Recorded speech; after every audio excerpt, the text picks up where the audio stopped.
pussy all night. If you up, smash that like button. Welcome to Black and the Black Times Infinity. I'm your host, Cthulhu's Prodigy, coming to you live and direct from the stack. Smoke me out, fam, with that dang shit. On my left, Blue.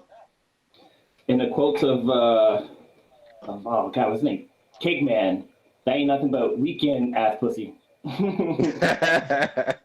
On my far right, engineer, and on the ones and twos, choke people out on the threes and fours, Kronos. Look at all these slave masters posing on your dollars. In the middle, we got your boy Stitch. Black is beautiful. Oh, open it up. Crack it open. Oh, you got one? Nice. I'm drinking one too. Yep. Shit, I gotta get I mine. should go get one. I think we're all gonna get them. Old Ninja is with us. He's having some technical difficulties, so he will burst through the door like the Kool-Aid Man shortly. His miracle ear is no. functioning. His what is not functioning? His miracle ear. Kronos, you got some stats for us usually this time. I do. I can't tell. All right, first in the chat would be Jason. Thank goodness shit on YouTube is working because they forced me today to use YouTube Studio for the first time. I'll have to get used to the interface. Right now I'm not used to it. So, yeah. Hello, everybody. And listener of the week would be user 693777475. Thank you very much for listening. Is that Old Ninja jumping in like the Kool-Aid Man? Can we hear it? Can you hear us? Yeah, I can hear you. I can hear you the whole time. I'm in though. My laptop needed to update, and I think that's why it wouldn't let me join up. I don't know. It was acting weird. Are you patching in calls? What? Your audio is. Are you patching in calls? I'm on my phone, so. You sound like shit. A soup can and a dental floss or something? Yeah, maybe. You gotta do what you gotta do. Corona. We live in a pandemic. You gotta do what you gotta do. God damn. Old Ninja, you usually are pouring out some type of malt beverage. Are you prepared this week? No, my laptop's rebooting, but I know I had everything on there, so my shit stopped fucking working. But I know that there's the famous wrestler passed away. That's all I got. Yeah, It's Kamala. Is it Kamala Not Kamala Harris, but I thought it was Kamala. it was Kamala. Not the VP. I don't know his name because I saw it was on the document thing, but I don't have his name memorized. But he was a well-known wrestler in the WW. It was called WWF at the time, and he was sort of portrayed as being this kind of a guy from maybe Congo. I think they were. I think it's from Kenya. That is from Kenya. Yeah, but highly stereotypical, if we're going to be honest about it, or whatever. I mean, the way he communicated was by slapping his belly and running around, supposedly eating chickens and stuff. It was, looking back on it, it was kind of fucked up. But he was very, very well known, well liked wrestler at the time. I heard an interview dated back maybe 18 months ago on the Dan Le Batard show on ESPN. And he was going through a lot of rough shit. He was having a really tough battle with diabetes. And it was real depressing. He was almost just talking about he just kind of wanted it to be over because he felt like he was being a real burden on people with all of the extensive health and medical issues he was going on. And he was just sort of at peace. So, I'm glad he is he's no longer suffering based on his last interview. Took his legs. Yeah, he was going to dialysis and stuff. He was saying almost daily, and he was just he was living a rough life. I know he was from I believe originally Mississippi, and that's all I really know about his character. Normally, Old Ninja handles all the biography stuff, but that's all I kind of remember from hearing and reading a brief info on him. Yep. Okay. Well, rest in peace. We don't even know his age, but I think he was up there maybe in the 70s. I think he was 70. I think he was 70 even. Well, rest in peace to him. Rest in power. All that good stuff. Do we have any others? Because that was the only one on the list. What's his name died last week? Was it Regis? That was last week? Yeah, that was last week. Okay. Yeah, I think we talked about it too. Okay. So I couldn't remember that. Yeah. All right. God damn it. We got so much to get into fucking today, man. Or tonight. Thank y'all for joining. Actually, Old Ninja, you joined us kind of latest. Where would you like to fucking start? I want to start technically where we kind of ended last week. We didn't get into this debate. Is basically Cronus and the Stitch Hour. Y'all was talking about I can't remember. This is about a shooting that happened in the Midwest or whatnot. Was that what we were talking about? It was about the family that were arrested by the police officer and he had everybody get on the ground. Yes, that one. I want to know because there was a lot of gray area and stuff on this. I think we didn't talk about it last week. I think we should touch on that for a bit of time and then move on to some of this other stuff. So I don't have all the details. I know Cronus and Stitch do. So one of y'all can take the wheels and set this up. I'll let Stitch set it up because he knows. Well, he doesn't know more about it. He might know more about it than I do. Yeah. I know a lot. Yeah, based on I guess what I saw on some of the articles I read, this took place in I can never pronunciate the city properly, but it's Aurora, Colorado. Okay, yeah, that's right. Yeah, there was an incident where I guess a licensed patrol officer, a cop, was driving his car, and the license plate reader that was on his car triggered an alert to off of a license plate saying this vehicle is stolen. The officer conducted a traffic stop. I guess told the dispatch what vehicle it was that he was pulling over, and it turns out there was a family inside the vehicle. Felony stop was conducted. They pulled everybody out of the car at gunpoint, made them get on the ground. And it ended up being like a family of 5 or 4. I believe it was a woman driver and 3 other children ranging from maybe 17, 13, and 6 maybe. This is just me going off the top of my head, so I could be slightly off on the ages. But it turns out that the information was false. The car was not stolen. The car, at first it was reported that I guess it was the real stolen vehicle was a motorcycle. So there was a little bit of I guess that's one thing where I was like, what the fuck? Because me and you both know that the numbers and the letters and the actual length of license plate for a motorcycle is totally different. Also, just ignoring the fact that a motorcycle and a fucking minivan look totally different, but you know, whatever. Yeah. So it was really, really weird because at first I didn't know if it was just bad information from dispatch, based on I guess an article I read maybe last week, because I haven't read too much on the story this week on it because it sort of died off and other stuff's been going on. It turns out I guess it came from like a license plate reading camera. So people were upset, obviously so, because of how the situation was treated, and people were saying it was profiling, etc. And then obviously the traumatic situation of being pulled out at gunpoint in front of your family and treated like a felon. The police department, the chief of police there, vehemently apologized for the incident, said it was a misunderstanding, mistake, and offered to, I guess, pay for counseling and whatever therapy that the family wanted or needed to go to help try to resolve the incident. There was no charges, at least at this point, filed against the officer or anyone that I've read at the time. Now, we've discussed this in our private chat and everything, and we obviously all agree this was a mistake on whether it was, I guess, the technology it turns out being, or at the time when we were originally discussing it, the dispatcher giving the officer the wrong vehicle or typing in the wrong plate. Where we started to have a discussion was on how the incident was treated itself. Now, I obviously understand that the vehicle was wrong. It wasn't, so there's no denying that, yeah, the car wasn't stolen. Where we were having a discussion and disagreement on was how the people inside the vehicle were being treated if the car was in fact stolen, because there were kids involved and young adults, teenagers, and a mom.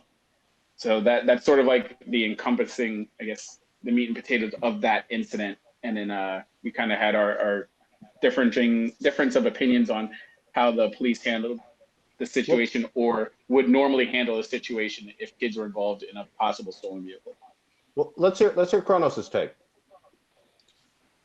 I mean, what he said, that's how I saw it as well. But some things that were sort of left out was, when they pulled out the family, the rest of the family, they were put face down on the concrete like they were felons. And that's why, where we got in sort of like a disagreement. It's just like, I don't see why, putting kids in handcuffs and face down on the concrete or the asphalt was needed for, what could have been easily resolved by just asking for the registration of the car. You know what I mean? Like, I understand the fact that, it was a misconstrued felony stolen vehicle, but at the same time, it would be stolen property, right? So it wasn't a murder. It was stolen property. Well, we don't know how the vehicle was stolen. I mean, your car can be stolen from your driveway in the middle of the night, or you can be carjacked. So those are. Well, I'm sure that they would have mentioned that that would have made it, at least more understanding if they had put that in the story. That if it was, any sort of kind of assault for a person, but obviously if it was a motorcycle, most motorcycles, they don't jack somebody with a motorcycle. They just take it. Well, like when it's parked. That's usually how most of them go. Yeah, that's where there's the unknown gray area in terms of like, okay, why did this license plate reader, I just call it LPR for short, why did it pop on this vehicle that said it was a motorcycle? Now, normally when a license plate reader gets a stolen vehicle, you'll have bells and whistles and alerts going on your laptop, and also you'll get a message sent to dispatch. Normally, and obviously different departments operate in different areas, normally when dispatch gets an alert or notification saying that, hey, this officer is in contact with a stolen vehicle, the dispatcher will be like, hey, are you code 4, meaning are you okay because you just ran a stolen vehicle? Yeah, I'm code 4. Okay, we just got a report of a stolen vehicle. The vehicle, it says, is and then you proceed with saying whatever vehicle it is. Obviously, if that had have happened, that would have most likely and should have prevented any sort of felony traffic stop. If we're showing that, okay, yeah, I'm showing that you're out with a 2012 GSXR Yamaha, I don't know shit about motorcycle bikes, but whatever. And no, you're right. Yeah, and then the officer is like, that's not that vehicle or whatever. I mean, I know plenty of officers that have had that happen with false license plate reads, and I've done it myself where I've hit the wrong key on a keyboard and popped something up. But you just sort of use your eyes and be like, okay, that's not that, so that doesn't make sense. So communication broke down between once it did was referred to as a stolen vehicle, because once you get an alert that, hey, that vehicle that I'm looking right there is stolen, the last thing you're doing is taking your eyes off of that vehicle. You're not going to start reading pages of text to see what your laptop is saying. That's when your dispatcher is supposed to be your sort of eyes and ears outside of what you're seeing in that vehicle. If you're supposed to, in theory, trust your intel and trust your information to a certain aspect. If the vehicle is, if your computer and your stuff is saying that it's stolen, you're supposed to be like, dispatch, hey, is this legit? Vehicle is stolen. Normally you want to, there's times where, let's say your vehicle gets stolen or you misplace your vehicle, you report it stolen and you realize, oh shit, I parked it at Prodigy's house because I was drunk. I need to be moved from being stolen. And you're normally supposed to have that vehicle released to you once it's removed from the computer. If it is still in the computer, anyone that runs that license plate is going to see that it's stolen, and it's going to be a traumatic experience. So if it is reporting as being stolen, any officer is going to treat it as a legit stolen vehicle until it is told from dispatch that it's not. And that's where I believe dispatch should have came and stepped in and be like, and gave the officer some information on what's going on, or gave the responding officers, because if there's one officer isn't going to just handle a stolen vehicle by himself. You're going to have 3-4 officers responding, lights and sirens to wherever that incident is.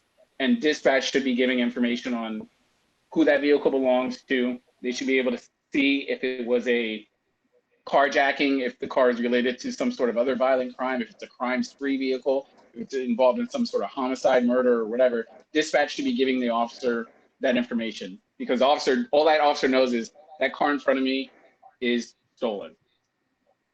All right. Yeah, this is the problem that I have with it is they didn't decide to even like speak to the driver. They just pulled her out at gunpoint and then arrested her, put her in handcuffs, and then took everybody else out of the car and had them on the concrete for some reason. Like they didn't steal the car. There was kids there. I think one of the kids was like 12 or 13 or something like that. Another one was a little bit older, and there was a 17-year-old. So obviously, I mean, to me, just sit them down. You don't have to like have them laying down face down in a parking lot, and some of them were handcuffed. In summertime. To me, it was something. It could have been easily avoided by simply asking for license and registration. This car came up as stolen, because I've seen videos of police officers pulling over cars. They're like, hey, this came up as stolen, and the treatment was not the same as like what this family got. And to me, that's kind of amazing, because this gets in like a gray area with like the Fourth Amendment rights, because she had no time to really identify herself as the owner of the vehicle. They just immediately sprung into, you're the felon, which is like, to me, it's like, what the fuck? Well, you're never, I mean, I don't know where you've seen the video of that happening, but if you find out a vehicle is stolen, you are never supposed to just walk up to it, especially by yourself. And especially, I mean, if you see that the vehicle is occupied, that's bad officer safety, because you don't know, well, all that you do is that vehicle is listed into this information system as being stolen. You don't know who's actually inside the vehicle. So you are never ever supposed to just walk up to the vehicle if you have that information that the vehicle is stolen prior to you going up to it. There's been times where you get to the vehicle after you run the license plate, interact with the driver, and maybe just dispatch it slow, and they'll be like, hey, showing that Honda or whatever is coming back stolen out of San Jose or whatever. Then the situation will change. But even if it's an abandoned car in a parking lot, you don't approach that vehicle if it's stolen until you get back up there, because you don't know if there's somebody in there asleep or what.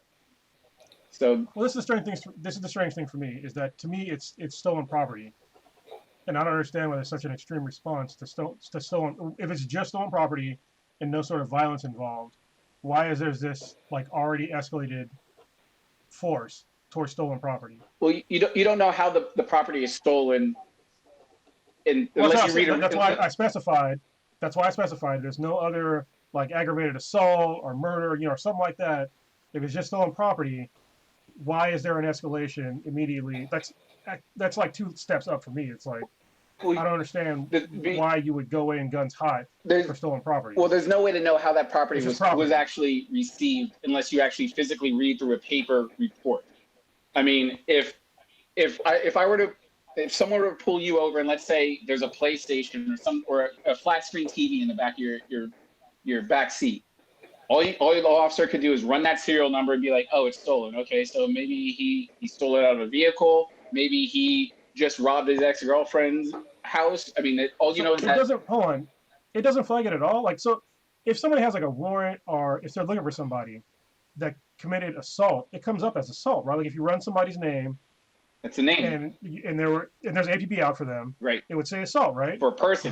That's negated for property? It's not like that for property, That's stupid as fuck. No. That is the stupidest fucking system I've ever heard of. That's... Like, not ever, but it's fucking up there. Well, essentially you would have to read an entire police report every time to see what details go behind whatever lost or misplaced property that is. I mean, if it says stolen vehicle, that could just be a vehicle that somebody picked up in a parking lot and forgot to figure out where they parked, or it could be wide-ranging from carjacking. Can I ask a quick question? Sorry, and this is really good discussion. But go ahead. Once all occupants are outside a vehicle that is in question to be stolen, it sounds to me like you need to assess, obviously, whether said property was stolen. But once they're out of that property and away from it, not in a threatening manner or anything, it doesn't. I guess I'm just not getting quite the logical leap of. I get what you're saying. they need to be handcuffed, face down, and all of that Right. while you're checking on it, versus they're out of vehicle and they're over here huddled, on the side. You're calling in, verifying, hey, dispatch, you got good intel, bad intel. Oh, it was a motorcycle, not a minivan. It seems like once they're outside of the vehicle, then good policing will be finding out, separating the truth from the fiction. Correct. Am I missing that? No. You're right. Once you get everybody out of the vehicle and clear the vehicle, then that's when you start to sort of ask questions. You'd be like, okay, dispatch, this is saying this plate is supposed to be on what, a motorcycle? So, all right, that's not matching. Now, maybe maybe the vehicle plates were swapped, and because a lot of times when people go out and commit crimes, they swap license plates or whatever. They go out and rob a bank or go and start breaking cars. Exactly. Yeah. So that's something that they'll look into, and they'll have to check the VIN numbers and everything. Now, obviously, once all that is cleared up and it appears that, all right, something's not adding up, this is a family of four, whatever, the church-going family, blah, blah, blah, you could take the cuffs off, dust them off, and apologize to them or whatever. I mean, the cuffs go on just as easy. Did you need the I guess my question is, did you need the cuffs once they're outside of the vehicle? That's why that's like to me, outside of the vehicle, you're doing your double checking with dispatch. The other parts doesn't seem like excessive, and the escalation that I think Kronos was alluding to. Maybe I'm wrong. Yeah. You need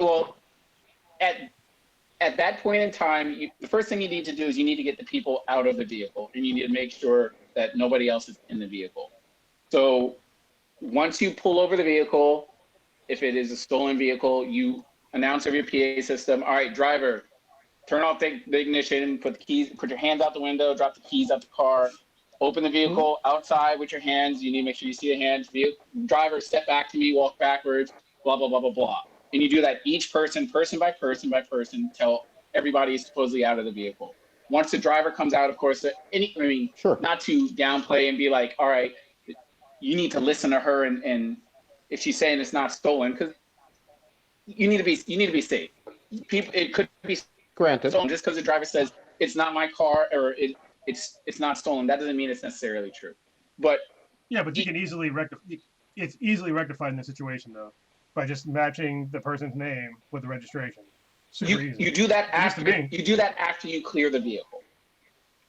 If you get the driver, Why can't you do that when if the they're in the car is vehicle? occupied by four people, let's say it's us four in the vehicle right now. In Kronos, you're driving, and I pull you over and I get you out of the car, and you're like, the car's not stolen, blah blah blah blah blah. I can't take your word for it.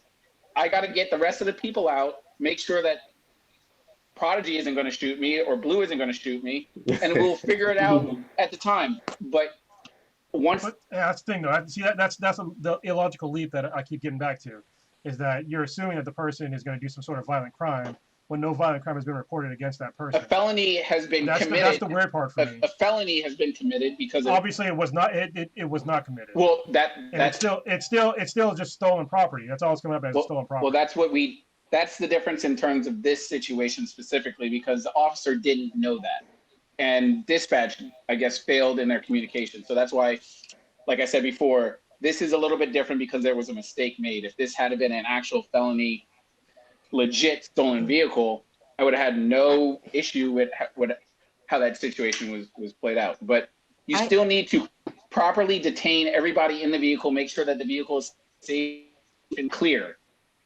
Have everybody you search everybody, detain them. They're not under arrest; they're being detained. So that's completely two different terms or whatever. Because you're being detained means you're not free to go while this investigation is being conducted. They're conducting an investigation which they legally have a right to do because all their information systems is saying that this vehicle is stolen. Even though it was eventually we found out it was wrong. I'm sorry. Go ahead. Yeah. Sorry. So I just want to be really careful on a couple of things. And this is excellent. This is really helpful. Hopefully the listeners are learning something. But I think we know from watching a whole lot of Ice-T Law and Order that what an arrest possibly looks like, maybe. For a detainment, does that always mean that handcuffs are on suspect and that suspect is on the ground? Does that always equal the same thing? No, I know it's no. It depends on the situation. I mean, when you are You can be detained when you can with an investigation. when you are detained, it just means you're not free to go. Handcuffs are optional. Your handcuffs are just there for safety, to make sure that you're not reaching for anything, or that you might not run and go away, or whatever. That makes sense. So to me, then I understand and agree on everything you're saying about dispatch fucked up. It sounds like the police chief took a whole lot of ownership rightly on him, and said, I'm sorry, pay for counseling. I love all that.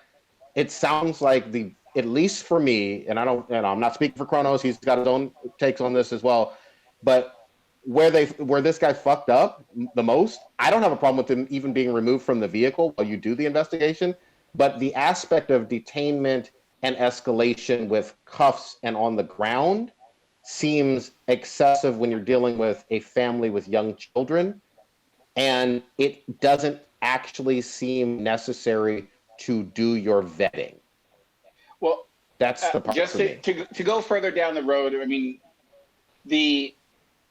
as you're pulling everybody out of the vehicle, one person at a time, you don't know who's in the vehicle until they get out of the vehicle.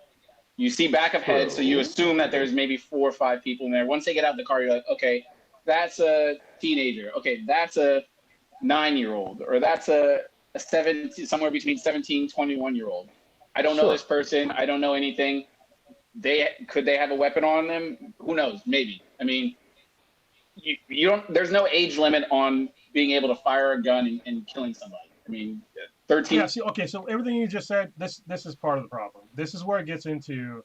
I think too many police officers have not had time to decompress, because what you're saying is you're assuming that everybody has a weapon on them at all times, and not giving them any sort of like benefit of the doubt or anything like that. You're just assuming that they're all out to kill you. Therefore, I'm going to handle all these people a certain way. And that's why you get 4 police officers being totally fine with having a 12-year-old face down in a parking lot in the same city where Elijah McCain was killed by that same PD department. I understand that those people got fired, but to me, there's 4 people that have no problem at all with totally acceptable behavior, at least to me. Would you have searched the kids? Would you have searched the people in the car for weapons? Yeah, I likely would have. So if honestly, you were searching, I would have approached. Hold on, well, no. Let's rewind. Let's speak. Let me rewind. I would have asked for the person's license and registration first. That's what I would have done. So you would have walked up to the stolen vehicle and said, "Hello, sir. Can I have your license registration?" Is that how you would? Yeah. That's how I would have proceeded. To a known stolen vehicle. I would have had my hand on my firearm. Might have been out, but I wouldn't have been pointing at her, and I wouldn't have just snatched her out of the car and just assumed that she did it. Because this is the problem that I think most of America seems to fucking forget, is that you're innocent until proven guilty. Like, he assumed that she was guilty right from the get-go, and that's a huge problem. Most of the time when you run a license plate in a computer or whatever, and it says that it is stolen, what do you think the percentages are that is an actual error? That vehicle is not stolen? It's probably very low. It's probably very low, but to me, it's stolen property. This is why I'm not a good cop, not a good candidate to be a police officer, is because I'm not going out there to try to like intimidate people or hurt them. You're not unless. I'm sorry. Sorry. Go ahead.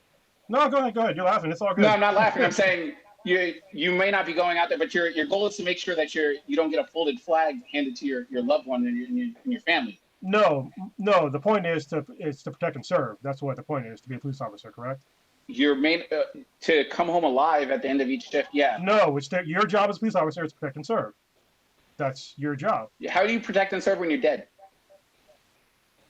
Well, that's a possibility. Listen, anything you do is officer safety is the first thing. You can't go into any call. You can't even get into your car. You can't even go to a call unless you're using officer safety to make sure that you arrive there. If you are not able to help people, then you are a liability, and you're not good. You can't do your job if you're a hazard. Or you're gonna get. Yeah, I think you might be forgetting that I'm a U.S. Marine, and to me, I go where the shooting is happening. That's where I ran into. That was my part of my job in the Marine Corps. Okay. If somebody's shooting and there's danger, I run into it. Do police So not? I know. Well, according to you, no, it's to get home safe. It should be to protect and serve. My job as a Marine was to help people Think of it and like with firefighters. to kill if need. Like with firefighters, they run in. They don't they run in to try to save somebody if they're needed. I mean, I know their safety comes first, but still, like they usually run in. It's a little different with There you go. officers. Exactly. And don't get me wrong. Exactly, Blue. Their safety comes first. Yeah, but that's not their job. Is not to protect and serve. Their job is to put out fires. Firemen do a lot more than just throwing water on fire. But by your logic, why would they even fucking go into a burning building? The health and safety comes first, right? Why would they go into that building? It's on fire. Fuck it, let it burn. I might get in trouble. I might get killed. That's the similar logic that you're using, man. There are certain fires that you are able to go into, and certain ones that you are not able to go into. You have to use scene safety before you decide. I've been an EMT. I've been a dispatcher. You can't do anything until you determine that the scene is safe. That's the very, very first thing that you do. Whatever. Like for example, that explosion that happened in Lebanon or whatever. Yeah. If the fire department sees that, okay, this building's on fire, but okay, what's in that building or whatever? Or even like we saw in Chernobyl. What is it that we are fucking walking into or whatever? Yeah, I'm supposed to save lives, but I'm no good to anybody inside that building if I'm fucked up as well. No. And then you got to send people in to rescue me. Yeah. So we're going to disagree on this fundamentally because it's part of your job is to take upon that danger. That's part of your job. Yeah. Supposed to calculate danger and assess the situation. But it's not to just save yourself. It's to protect and serve the community. It's not black and white like that. You have to assess the situation and determine the appropriate response.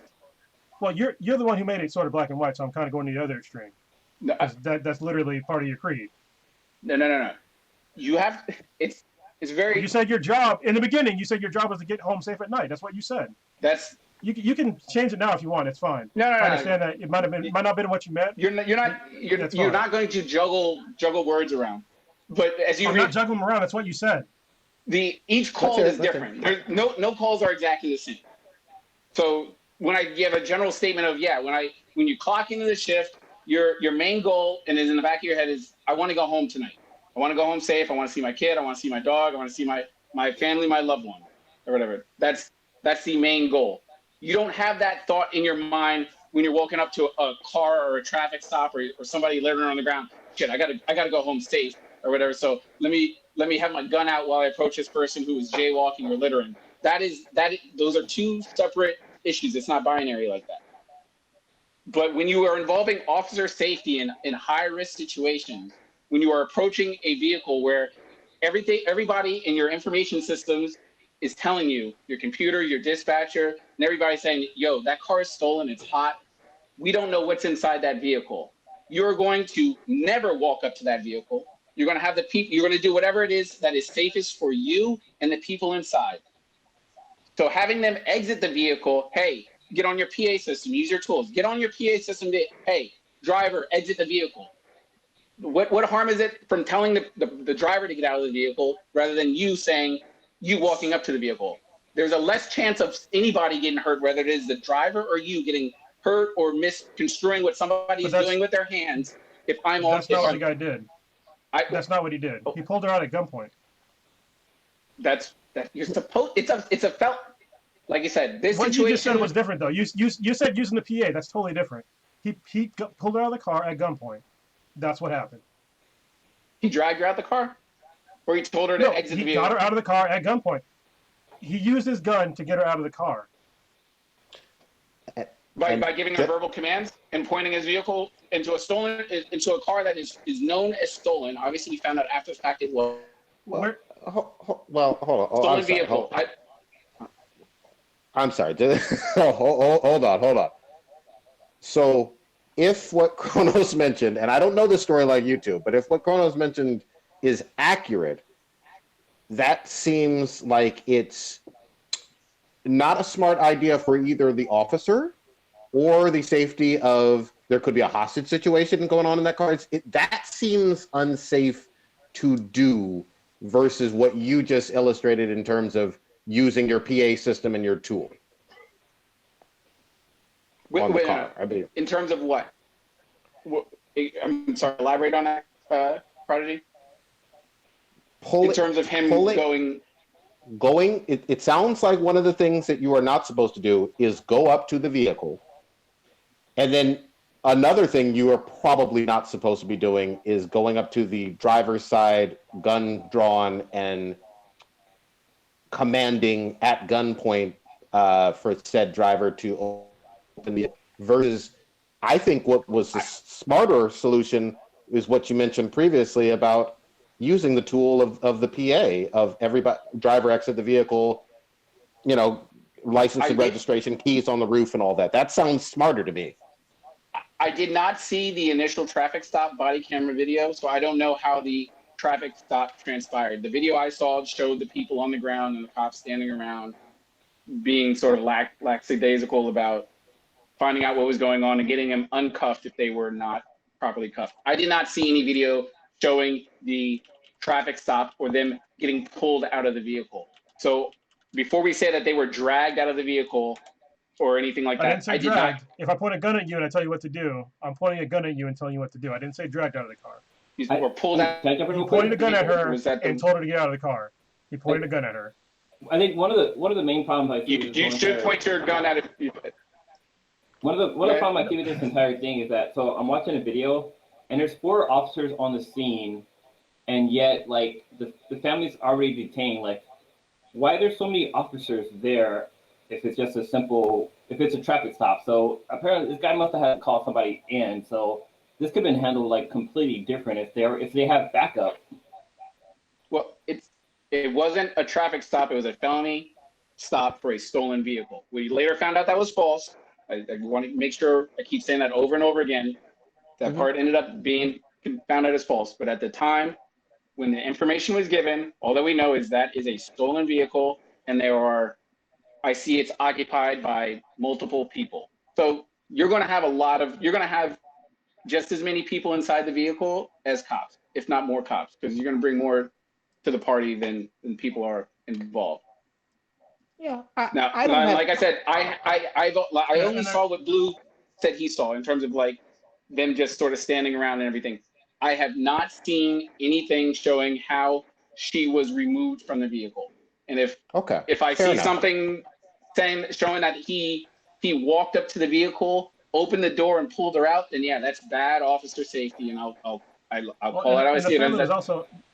Well, this is another weird thing, man, is that after they were handcuffed and on the ground, they were still at gunpoint. The whole family was still at gunpoint. I have an issue. That's what I said I saw, and I don't agree with how that part was handled. That part was very lackadaisical. I said, find out what's going on, and once you figure out that, hey, something's not adding up, undo the cuffs, get a supervisor there, apologize, and figure out what is going on. Yeah. And this is another problem that I actually just read about. It's from the Washington Post, is that we already talked about Elijah McClain, who died last year at the hands of the Aurora Police Department. And last month, 2 other police officers were fired over photos reenacting the violent arrest near the memorial for McClain, who died last year. Yeah. So that's a lot of fucking problems in the same PD.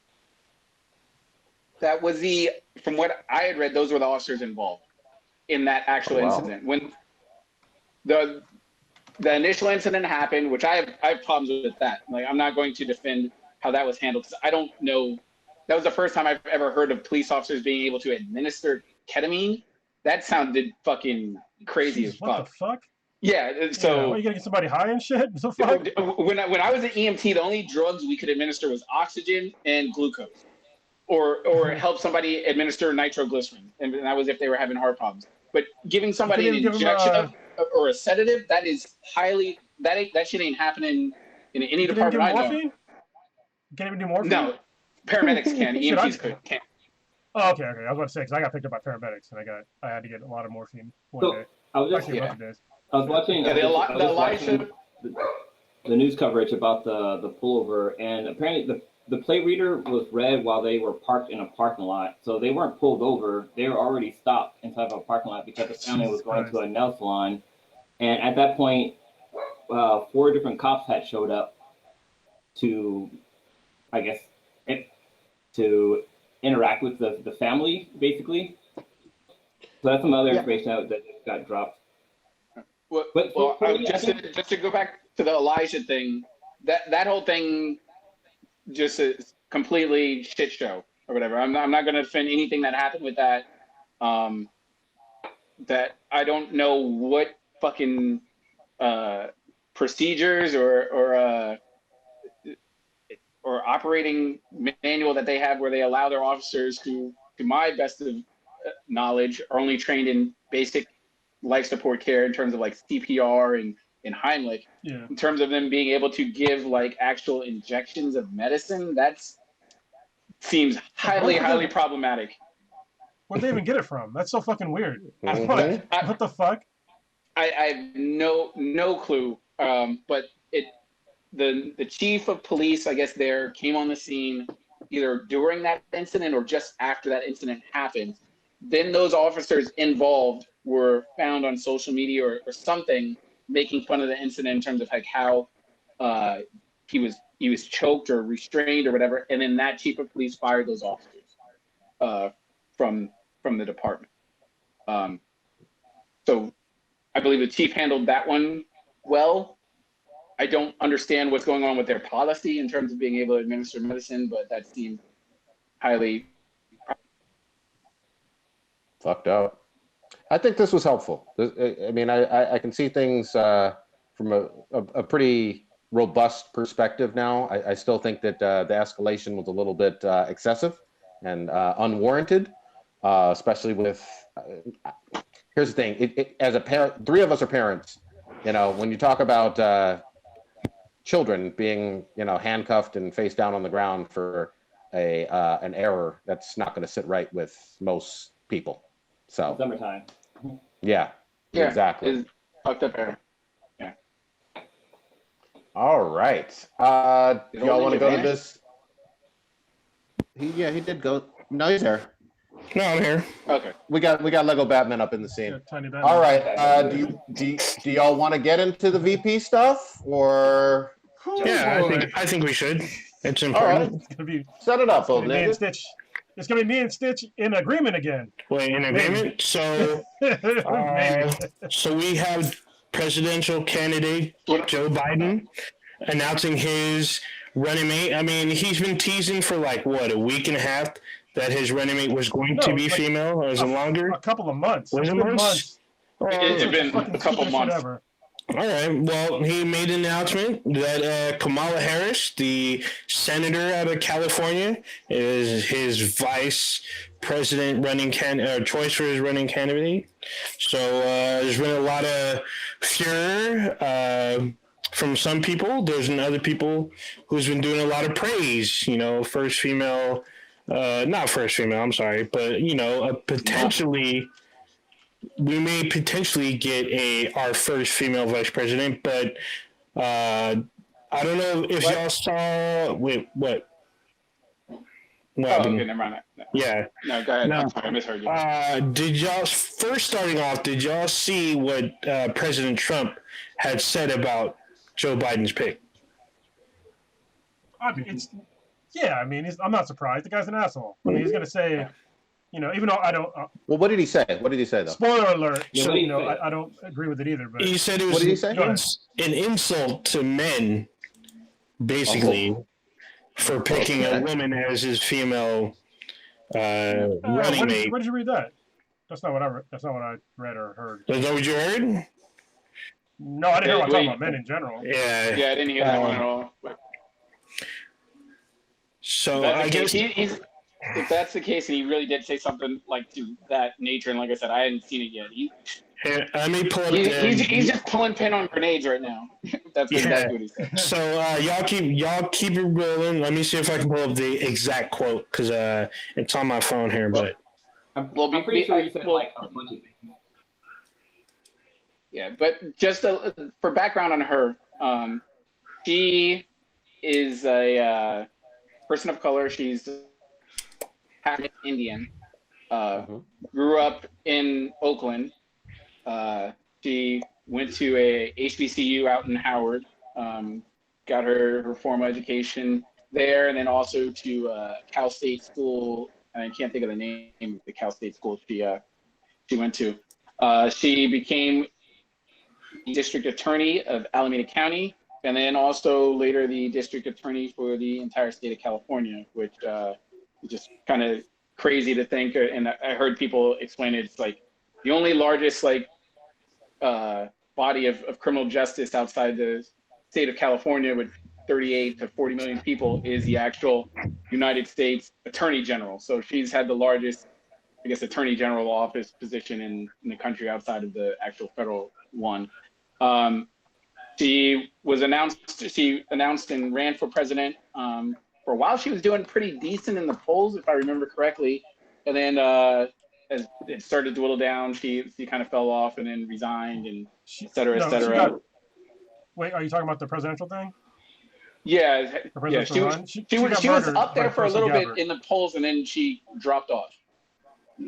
She dropped off because Tulsi Gabbard murdered her on live TV. I remember that. When she asked her about her record on about sending people to jail and arresting people for cannabis violations. Well, we're gonna go 1900. Yeah. So those just a she never recovered. Teaser. Those numbers aren't right. But No. The number is right, but it's a lot of misdemeanors, and there were some felony convictions. But the actual number is correct. It's a bullshit number, but we'll go back and we'll go back to that. Okay, sure. Yeah. She was famously one of the people that butted heads with Joe Biden a lot of times in terms of their debates. They went head to head, and just for the sisters out there. She's an AKA. You'll do your line dance and everything. So the Red AKA sisters are. Whoa! Hold up! I don't want you to get killed. AKA is pink and green. Deltas are red. Don't get fucking killed. Okay. Mama Prodigy's a Delta. Trust me. I'm about to say you live near a school. I'll fall back on my color blindness, so I don't have to take it. Don't make fun of people with disabilities. So yeah. Stitch, don't have that sorority boycott in front of your house. That would be all bad. Yeah. I saved your life just now. I can make so many funny jokes, but I'm not going to. Oh man, but yeah. So it was it's an interesting pick. I don't think it was really controversial.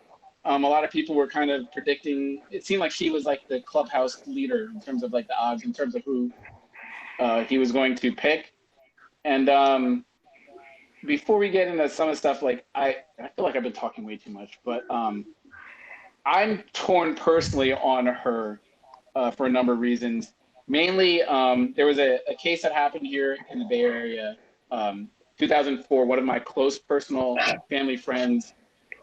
He was an officer in San Francisco, Isaac Espinoza, and throughout her entire campaign, when she was, and she was also the city DA for the city of San Francisco. I think it was like her first year on, but she was infamously known as just being anti-capital punishment, no death penalty, et cetera, et cetera. That's what she ran on.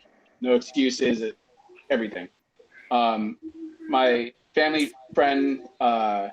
Was murdered on a police call in San Francisco. Responded to a suspicious person call. Him and his other friend, his other coworker, encountered the person they were talking about. And the person pulled out a AK-47, killed him, shot the other officer. And the person was caught, went to jail, and Isaac ended up passing away. It was obviously a huge thing when any officer perishes or dies in the line of duty, and I believe it was her first year on. I don't know how many months on the job she was, but obviously the police unions and everyone's pushing for the death penalty. The person that killed him. I can't think of his full name, but I think the last name was Hill. He known gangster, long record. they wanted the death penalty, and she refused to go for the death penalty. She just went for life in prison, et cetera, et cetera. And the family was upset. The police unions were upset. Just a lot of people were mad that it felt like she was being lenient on this murderer. Once I found out, and I sort of privately kind of hoped it wasn't Harris, just because of my whole personal connection with that incident. I reached out to two of my friends that are in that family just to see how they felt about it, because I know they were not Trump supporters, but also I knew that they had a personal history with Harris, and something that I obviously know that they do not like her or how she handled that incident about. And they told me, and they were fine with me talking about it. They said that during that time, she never reached out to them as a family to ask like how they were doing. I'm sorry for your loss or anything, or kept them in the loop at all. They said that at the time, I think it was Dianne Feinstein was I think she might have been the governor of California. Feinstein reached out to them and was in contact or maybe senator. She wasn't a governor, but it's all right. Senator. Yeah, senator. This is when I was in New Jersey at the time. I was in New Jersey during It's all this good, period. man. Yeah. Feinstein reached out to them, was in constant communication. I'm sorry for your loss. We're going to do everything you can. And they felt really personally kind of betrayed by how Harris handled the situation in terms of never contacting the family, never talking with them about it or expressing their sorrow for the loss. They said they didn't really have a feeling either way on if they wanted a death penalty or not, but they were more rubbed the wrong way in terms of like they received no contact from her or her office as the city district attorney for their loved one who served the city of San Francisco about the murder of their loved one during in the course of his duty and stuff. So they still say to this day she's never reached out to them. I read a couple articles. I did a lot of research just to see if she's addressed the issue on that, and she's tiptoed around it and never really been full committal on being like, yeah, I should have reached out to the family or I did this because XYZ. She's just her heels in the sand about, I don't believe in the death penalty, and that's been that. But I just thought that her lack of humanity or transparency with a family of a loved one, a civil servant who was killed in the line of duty, that rubbed me the wrong way. And yeah, so that's why I have a sour taste of her in my mouth before all of this. Yeah. That's a very personal story, and I get it. Cronus, get in here. I know you got a lot going on. Yeah, I mean, I haven't liked this person since she was running. I mean, her record as a DA in California wasn't great. You know, a lot of people went to jail for drug crimes and just they got prosecuted for minor offenses and shit that I don't think should be a problem anyway. Like I think they should end the drug war, and to have people just go into jail and being in that system for low-level drug crimes is just, it's ridiculous to me. And the fact that she won't even talk about it speaks volumes. She just say that I'm proud of my work. Well, if you're proud of the work of you having more people mass incarcerated, then just come out and say it, that that's what you're proud of. But she won't say that at all. And I don't like how she flip-flops. And listen, before I say this statement, it is okay to say that you're of mixed ethnicity. There's nothing wrong with that at all, whatsoever. People should be proud, if you want to be proud, of your mixed ethnic heritage. But the fact that when she got inducted as a senator years ago, and she was touted as the first Indian American to be a senator, and then all of a sudden, 2020, she's now the first female, African American VP pick.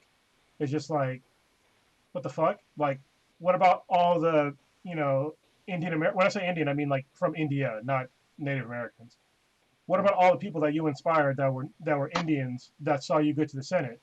You're just gonna throw them all to the wayside now that all of a sudden people think that you're black? I mean, she's mixed, which is fine, but the fact that she happens to go like wherever the tide happens to take her is a huge problem for me personally. And don't get me wrong, y'all know me. People can be forgiven for shit, but you also need to come out and talk about it. You know what I mean? She hasn't talked about anything about her past, and the Trump administration is they're gonna bring up all that stuff. I mean, Yeah. if Tulsi Gabbard was willing to do just that one little hint of her background concerning cannabis arrests, Dude, so can you imagine what's gonna happen during these debates? It's gonna be fucking crazy. I was just on Trump's Twitter account, and he has a video up already that was posted like 2 hours ago, talking about how how she incarcerated a lot of black folks. Like he already has that video. Yeah, Like it's 2 hours ago. He basically posted that video, just yeah, slandering I'm not her name. surprised. And it's like, Or not slander. so now we have a guy. We have a guy, in Joe Biden, who wrote the crime bill, or at least had a significant hand in writing the crime bill, that has done more harm to minorities since shit. You got to go back to probably like the 60s or 50s. Like seriously, it's done more harm to minorities since then by putting in the three strikes law. Mass incarceration went up dramatically since that bill was written, and now we have another person that was tough on crime, especially for low level drug crimes. And I can't try. I wasn't gonna vote for that guy anyway, but I hope that people really do their research. My prospects for America's future are super goddamn low right now, because we're having to choose between, on one hand, the orange guy who hasn't done shit for African Americans, even though he touts about how he's so good for African Americans. No, the fuck you're not. And on the other hand, I get so mad when I hear people say that. Yeah, it's ridiculous. On the other hand, we have a guy that wrote a crime bill that put the vast majority of us in fucking prison, and another person that also put, because he was a DA prosecutor that was in the system of putting us in prison as well. And so it's like, who the fuck are you supposed to vote for? I don't have a lot of hope for this upcoming election. I'm pretty sure it's going to be Trump in 2020, because once this information gets out with minority communities, there goes all the black vote, the Mexican vote, all those votes they're going to be gone.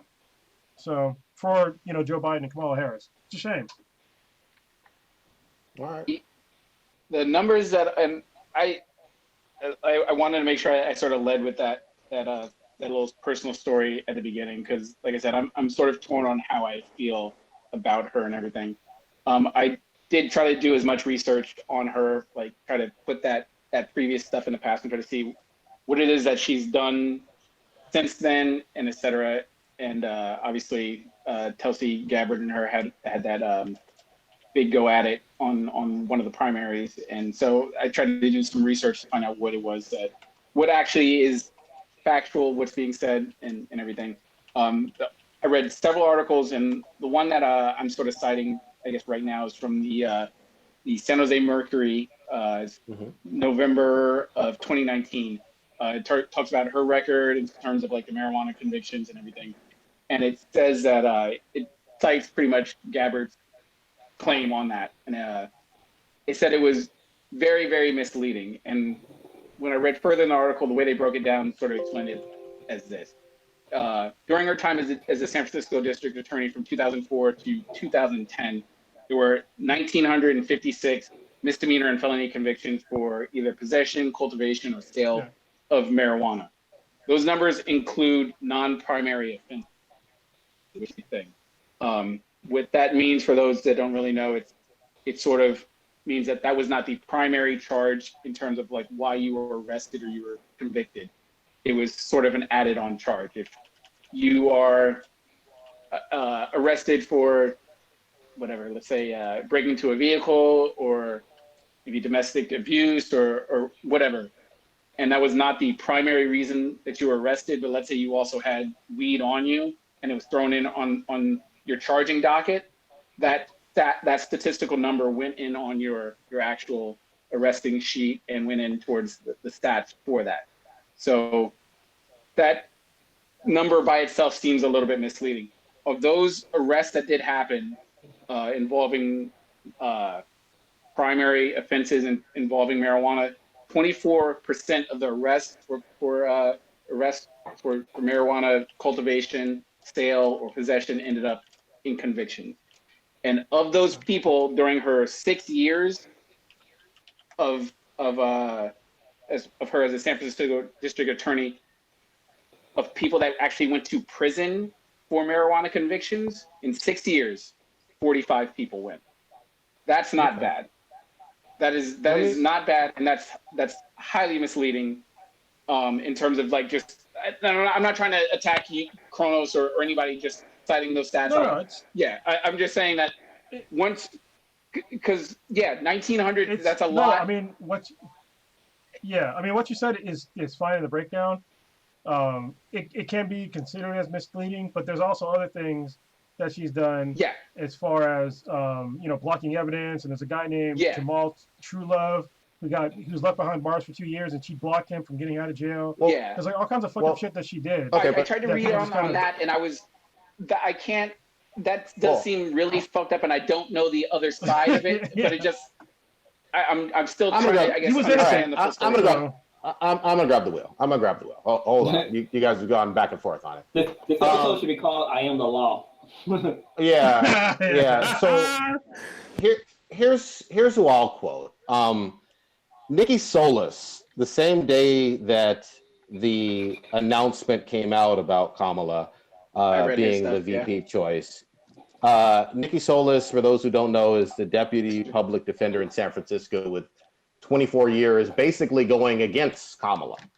Yeah. Now, I think I read the same thing. Yeah. Yeah. So if she's the public defender, and Kamala was the DA, they butted heads and should be about as politically and ideologically different as you could possibly get. And Nikki Solis did not have to say a single word positive, but amazingly, she says a lot of positive things, including, and this is from just USA Today on the 10th, as San Francisco DA, Harris refused to seek the death penalty even on a case where a very respected police officer was tragically killed. She's using that as a positive. I know stitch widget to his story. She's also stating, and these are the quotes, marijuana sales cases were routinely reduced to misdemeanors. According to Nikki Solis, these are not my words and not the words of Prodigy. The other thing that I found just was kind of interesting was that she said here, I grappled with the idea of defending a former prosecutor for a long time, but Harris is more than that. I have to acknowledge the truth and say what I feel, and this is Nikki Solis, not Prodigy, is right to set the record straight. Basically stating that she was the most progressive district attorney that she's come across. Now, you can take everything with a grain of salt. You don't have to believe Nikki Solis. Nikki Solis is certainly not on a national level at all.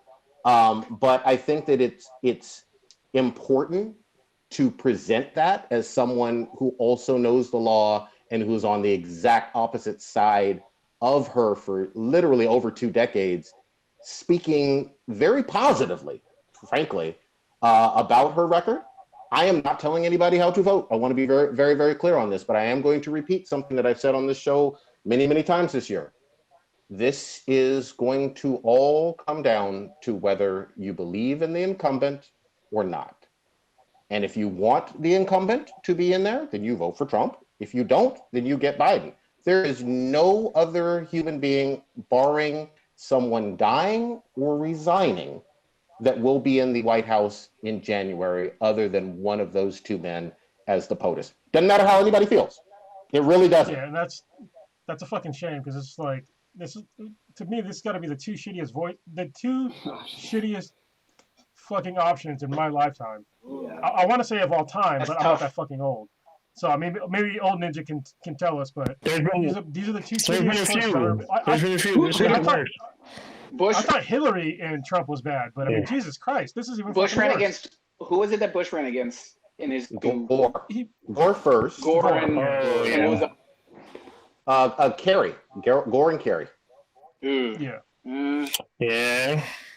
At least for my two. They weren't that bad. At least for my 2 cents. I didn't have a problem with Gore per se. For my 2 cents, Hillary, from a personality standpoint, was a little rough, and I have no problem saying that I tend to sometimes vote on the blue side. But Hillary was be one of those hold my nose. Now, at the same time, I did not for 8 years have a problem per se with Biden while he was as a VP for the country for 8 years.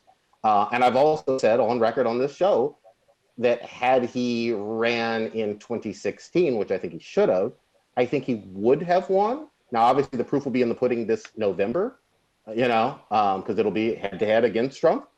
But it's going to be one of those two guys. It's not going to be anybody else. And the undercard will be an aspect of this, whether you like them or not. I was going to say the underdog is Kanye. It's funny that you said about Biden, because during the whole Obama presidency, like the memes on Biden basically destroy that dude's characteristics. Like every time I see him, I always think of like the memes that be like, oh, I pet a rubber ducky in Trump's desk when he left, and Obama's like, what? Wait, no, you can't be doing that. Like those memes from back in the days, and that really had an impact on me with Biden. It was hard to think of him being somebody serious. No, and here's the thing. At the end of the day, that's totally fine. I think that you got to welcome discourse. You got to welcome presenting of the facts in a logical way. I don't have a problem with that at all. I just find it interesting. There's been so much discourse, particularly on the left, that I'm just like, look, if you were Bernie, if you were Buttigieg, if you were anybody, those people aren't in the running. Now they may, if Biden wins, they may be able to get powerful cabinet seats. That's within the realm of possibility. But this is going to be about. It's going to be how you feel about the incumbent, Trump. That's exactly what's going on. And I want to also say this too. Had we had a robust economy going on, it would have been a very different campaign. I don't even think Trump would have needed to attack anybody. All he would have been like is, hey, economy's going well. I brought you here. This is it. But, that is going to be a tough sell. That's the problem with a narcissist. They just don't know how to sit still and keep their mouth shut. And essentially, that seems to be what's going on right now, is just him setting himself on fire, pretty much, and helping out Biden. Biden really hasn't had the need to say anything. And essentially, if this was like a football game, it's like, all I need to do is just take a knee. We're like, well, it's the third quarter. I just don't need to throw any interceptions or fumble the ball right now. And it sounds like a chicken shit strategy, but what's the end goal? The problem with Biden though is that he was MIA for like weeks and months at times, where he's just like doing these weird videos in his basement. I'm just like, bro, you need to come out and like talk to people. You need to show why you're the guy that is better than President Trump. Oh. Yeah, taking the approach you're talking about, Stitch, is, that's a way you can go, but we need real leadership. And I think that the fact, especially these last 4 or 5 months, even probably 6 months now, 6 months, we needed a leader. Yeah. And I don't think that Joe Biden has come out there and actually explained how he can be a better leader than President Trump. Like he missed a shot. He was MIA for so long when he could have really capitalized on it. Because you can't just assume that this guy's going to keep fucking. Trump's base does not give a fuck if he fucks up. They don't give a shit how mushmouth he is on TV. They don't give a shit about all his gas. They don't give a shit about talking about grabbing women by the pussy. Correct. They don't care about any of that. They just care about this broken promise that they're going to make their lives better. Meanwhile, we have 60 million people on unemployment. Yep. Like, why isn't Joe Biden out there talking about that? Why isn't he talking about how President Trump is sitting up there talking about China when the problem that we're having is here in America? It's not in China, it's here in America. If he'd have hammered that shit home, I think he'd have been in a much better position. But for some reason, he decided to just sit in a basement for weeks and months at a time. I'm like, you can't do that. Like, you need to show America that you're going to be a goddamn leader before they vote for you. Well, I'm not voting for him, but he's against other people. But let's be clear though. Yes, you can disagree with the strategy, and it isn't inspirational. I will fairly admit that. And at the Yeah. same time, if they're to be believed, and you got to take everything with a grain of salt and margin of error, because of Trump's own gaffes, it does not show nationally right this particular moment. Things can change by November, et cetera, et cetera. It doesn't show that Trump has a lead over Biden nationally. Yeah, so I'm gonna give you some pushback on that one because I'm not gonna fall for this fucking catfish again. Because the same shit happened with Hillary Clinton. All right, everybody said Hillary Clinton was so up in the fucking polls. It's because the people they're taking the polls in places to where there's no Trump voters. That's what they're doing. I'm not falling for that shit again. So they come up every poll can say that Trump is down, and I'm still thinking that he's probably gonna fucking win because the same shit happened 4 years ago. And for somebody to sit there and forget about what happened 4 fucking years ago when literally they said that Hillary Clinton was going to win by a wide margin and she fucking got destroyed in the Electoral College. She did. I mean, come on. There's no doubt about Let's it. not do it again. Hold on. There's no doubt about it that she got destroyed in 2016. She lost wholeheartedly in the Electoral College. There's no doubt. I'm not defending that one bit. She won a popular vote, though. But yeah. Wait, what? She won the popular vote. Yeah, of course. Just so I'm fair. She won a popular vote. Yeah, no, yeah. I mean, that's a participation trophy for, that doesn't mean shit. So I was just looking up. we will see.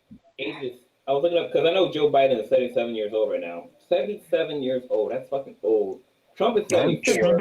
Yeah, I was about to say Trump is in his 70s too, man. These are old men. No, but fucking Nancy Pelosi is fucking 80. Yeah, she's Holy old. there needs to be an age cap for these people because 80, man, that's old, totally agree. man. I mean, I'm not trying to be old ageist or anything, but like life is a whole lot different. So Hold on. Go ahead. I wanted to quickly pull it back to Kamala, and even though this pertains rightly to Trump, this is what he said on a radio show. He went on a national radio. Yeah, I've had it for a minute, but I didn't want to interrupt because it was too good. It was so good. But he was on the Clay Travis show, a radio show on national TV. What Trump had said is referring to Joe Biden. He says, first of all, he wrote himself into a certain group of people. He went on to say, some people will say that men are insulted by that, and some people will say it's fine. I don't know. That statement right there, I think, throws a little bit of shade to Kamala, a little bit. And Yeah, that's right. so I think the biggest thing that's more shade is comments about suburbia being under attack in terms of and that's here we go again with the dog whistling in terms of like suburbia being under attack. That means you're gonna have black people moving into your elite areas of society and shit like that. It's just like hopefully and I think those hard-headed Trump voters, I don't think that they're changing their mind. You're not going to win those people over. No. I just hope that it's those people that are like in the moderate, those people that I guess in 2016 thought that, well, maybe we do need something different. Maybe we just need something who's not really a politician. Maybe that'll work. Maybe they fucking seen after this 4-year fucking shit show that, all right, enough of this bullshit. So hopefully that's who I think that maybe Biden is maybe appealing. In theory, it's like you're not really doing much. You're just squatting on the football at this point. But when Trump keeps saying crazy inflammatory shit like this, it's like I just hope that people don't get lazy in terms of like, oh yeah, this is no big deal. Because I mean, I went out and I voted myself, but I thought it was going to be just it was going to win. Like, so hopefully people just won't be just have this laissez-faire attitude and just make sure that they go out and vote, that their friends go out and vote, and they don't just assume shit. Because I obviously he's just a detriment to society at this point, and it's embarrassing. We're in this crazy ass situation. We haven't talked about the Rona, but 160,000 people still dead and shit like that. But we're playing with the numbers and trying to downplay it and all this other dumb shit, but it's just like, all right, anyone. I mean, you have to really actively try to be worse in this. Like, how do you be worse and not actively try to be worse in terms of like being a leader? I don't know how. All right. Let me just say two things real quick about what Blue was saying about the ageism thing. Let me ask anybody listening to this podcast a simple question. Would you trust anybody 70 years plus old to do anything for you? Anyone 70 plus years old to do anything for you? I would let them drive my car. Would you trust them with any fucking task? Maybe. What task would you trust them with? It depends on the 70-year-old. I'm not going to categorize all 70-year-olds. Any 70-year-old. What would you trust them with in your life to manage for you in your life? I mean, the most obvious answer for me is 70-year-olds Is it an accountant? Are actually, well, yeah, there's accountants. There are 70-year-old. There's a 70-year-old that watches my two children from time to time. You know, I mean, that's a little different. I mean, Yeah. there are things. But it's very few things. Like I wouldn't trust some random 70-plus-year-old to run anything. Like they should be retired. Like they shouldn't be doing anything on a regular basis for anything. Like they should be enjoying their later years as a retiree, not running a fucking country or running any large organization. As far as I'm concerned, when I'm that age, I don't want to run shit. Especially since like Anyway, at that age, that's my personal they view. were around before the civil rights movement, so or at least when the civil rights movement was taking place. So they've seen and it shows how things should be. And every time Trump talks about like make America great again, like that's the first thing that pops in my head is like how things were for Caucasians before the civil rights movement happened, or after, before. Yeah, I mean, took over. Oh my God. here's the thing. I don't have a problem per se as long as you are demonstrating that you have some vigor and whatnot and some sense. You know, with you being 70 per se, it is getting up there. You know, I think that there is possibly a threshold. Now, when you're talking about 90, 95, maybe you could twist my arm a little bit. Go ahead, Stitch. Do we not trust Samuel L. Jackson 71? Yeah. Do we not true. trust him to run Shield? It's pretend. So I mean, there's that. Samuel L. Jackson. I trust Samuel L. Jackson to do a lot of shit. I mean, he can run security. I'm not gonna try. I wouldn't vote for him to be president. That shit. Yeah, well, yeah, that's different. But yeah, in terms of anything, yeah, I mean, or do my taxes, or give me any kind of fucking real world, or maybe some advice. But it's only pertaining to like acting and shit like that, and maybe some other stuff. But it's like I'm not gonna trust him to run anything. Yeah, I mean, I'm not gonna be black and white about it. It depends on the guy. Yeah, I mean, if Sam Jackson can run Shield, he all right in my book. All right, also, hold on. I want to get real quick because I don't know how Morgan Freeman. Stitch talked about dog whistling, about suburban neighborhoods, and so what he's talking about the dog whistling, because if y'all heard what he said and don't understand, it's because it was dog whistle, because it was at us, like people of color. It has to do with redlining. So basically, and it's already been laid out. I already saw it with fucking Ben Carson already rolling back housing rights that people have. You know, where they're going to start rezoning shit in a certain way. These are all things that were done for redlining, where basically they said that if you were a person of color, you could move into certain neighborhoods. So to me, as long as if you have the money and the income to live somewhere, you should be able to live there. The fact that you're trying to scare people and talking about criminals moving to your neighborhood, most people don't really seem to understand that most criminals in America, it's like less than 10% of those criminals are violent offenders. Most of them are in jail for fucking drug crimes. Most people in America do drugs of some sort. Even kids buy prescription drugs for some reason because they have Ritalin and all this other fucking bullshit. Fucking sugar. So it's like there's really no excuse to why we are calling people criminals, but they don't really understand who the criminals are. Because most criminals in America are just people that are just doing drugs, and I don't give a shit if you're doing drugs. Just don't go out there and do other fucking bullshit like assault people or rob them or do some shit like that. Those are real crimes to me. You just doing drugs on your own, I don't give a fuck about that. I don't think anybody else should, because it's your own personal. It's like me giving a shit about what position you're having sex in. Why the fuck would I give a shit about that? You know, you do what you want to do on your own time. And I think most of Americans, they just don't understand that shit at all. Sorry, there's some shit flying in front of me. Better not be that same spider. Yeah, another spider. No, it's something definitely flying. But it's just like people that they use the term criminal to really talk about minorities. That's the dog whistling part of it.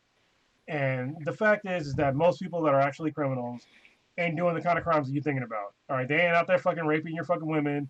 They ain't out there fucking beating you up. They ain't out there fucking murdering you. The vast majority of people in jail are in jail for drug crimes. Okay.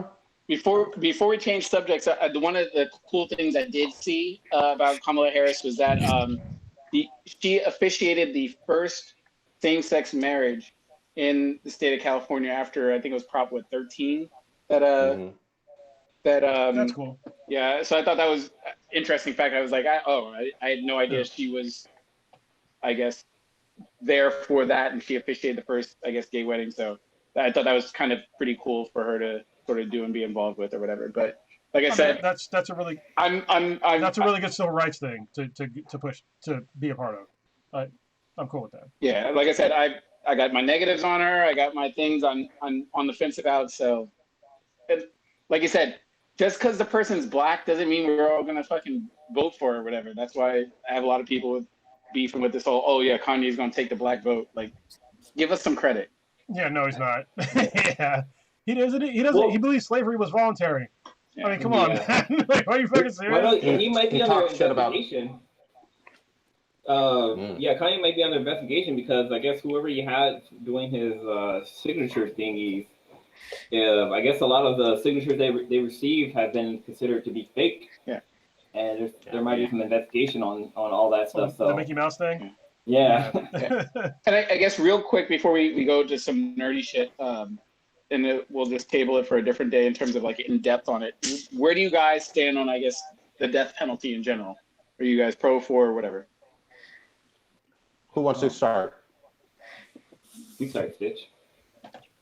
Yeah. Shit. Jesus Christ. I guess I'm pro.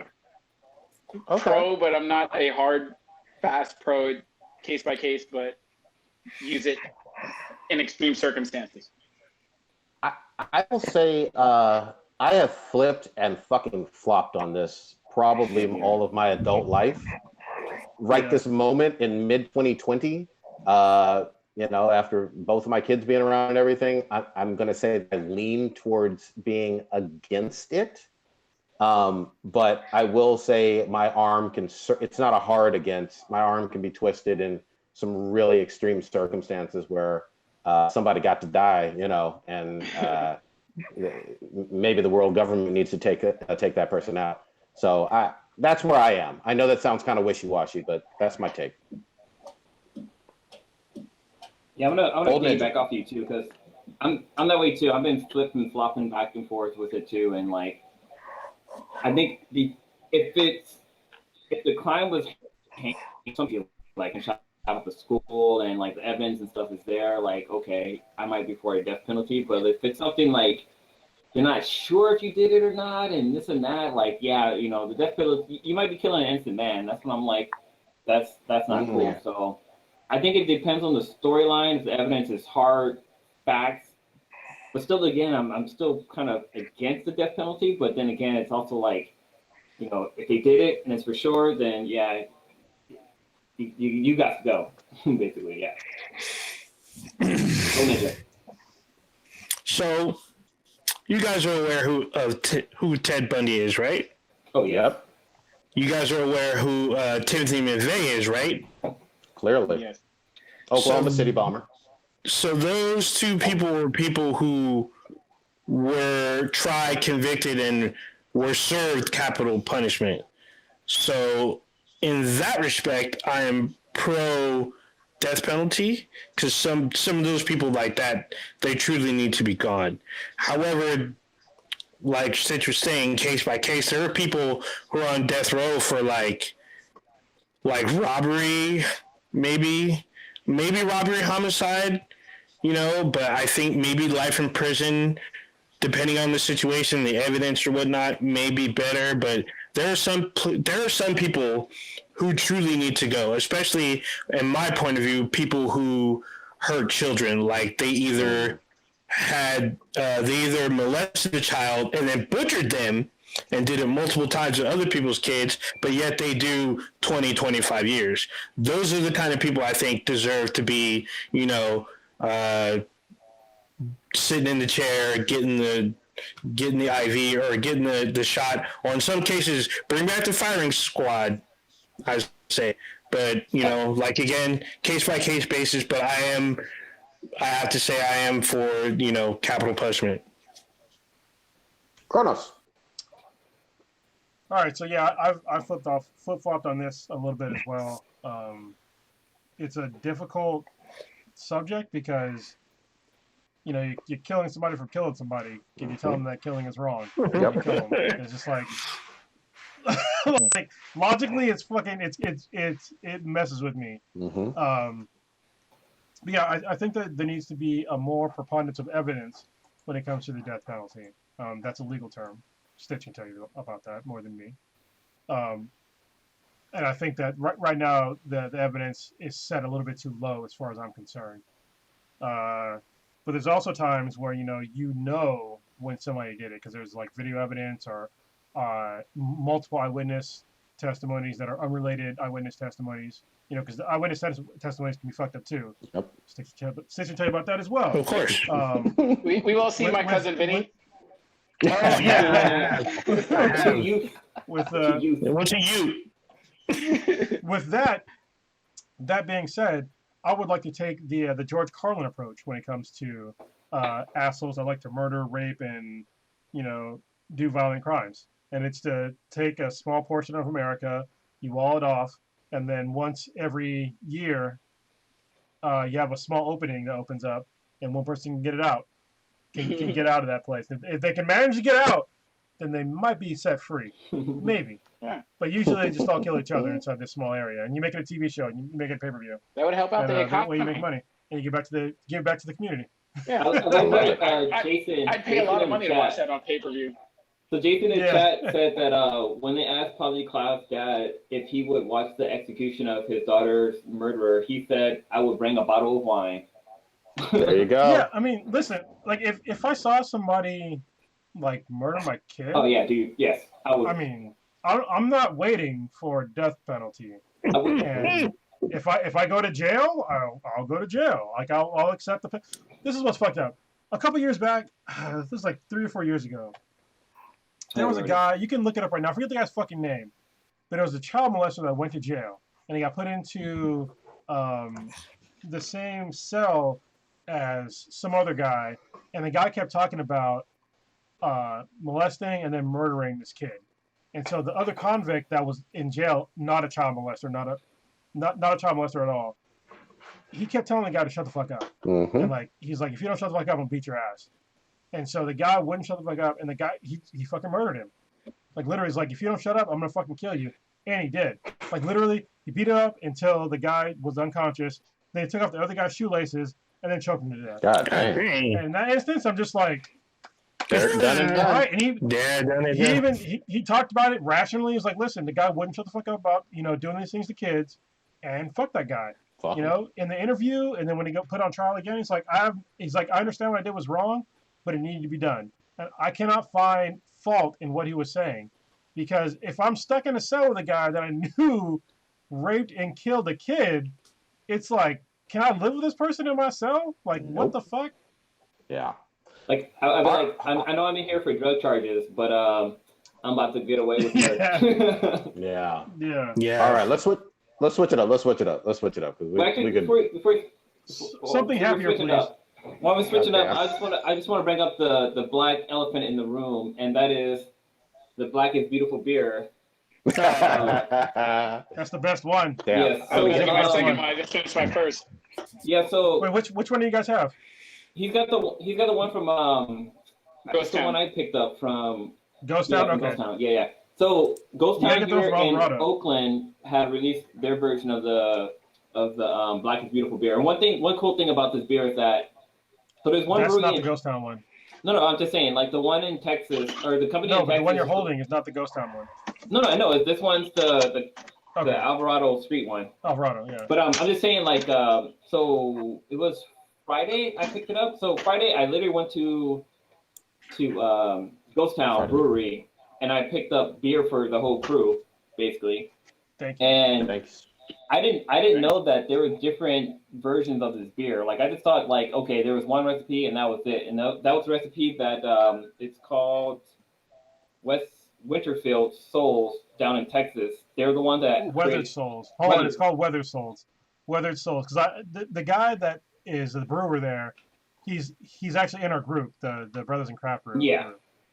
His name is Marcus. But yeah, so they released the beer. I mean, Kronos talked about this before, but they released the recipe and it's on their site. We can go to Black is Beautiful Beer. Is it dot beer or something like that? Anyways, so Yeah, blackisbeautiful.beer. Yeah. yeah, so I went to a brewery in Oakland that had the beer there, and I picked it up for the crew, except for Oninja because he's in San Jose. But yeah, I picked it up for everybody. But Kronos had like a version that came from like Monterey Bay, which is the what's the name of the beer company? The Avenue Street Brewery. Alvarado yeah. Street Brewery.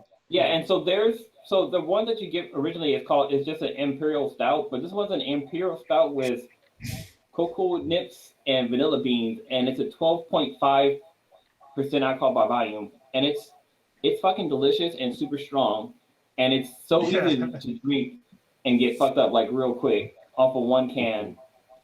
Nice. But yeah, so if you go to their website, you can definitely like look it up and find out what breweries near you have it. Because I think right now it's like over 1,050 breweries that are making this beer. So if you can pick it up, definitely try it out because man, it's fucking delicious. Like even the one I got from the one up in Oakland is really good, but man, this one is like probably my top 3 beers. Props to Kronos. Thank you for bringing the attention to this originally. And I know we've talked about it for the last couple of weeks. It's an awesome cause, good beer, and shout out to them. We're obviously not getting paid. It's not a commercial we're doing for them. We just like their stuff and we like the message. So big props. All right, I'm grabbing the win now. Oh, shit. Hold on, real quick, I need the bourbon. because Blue didn't mention it.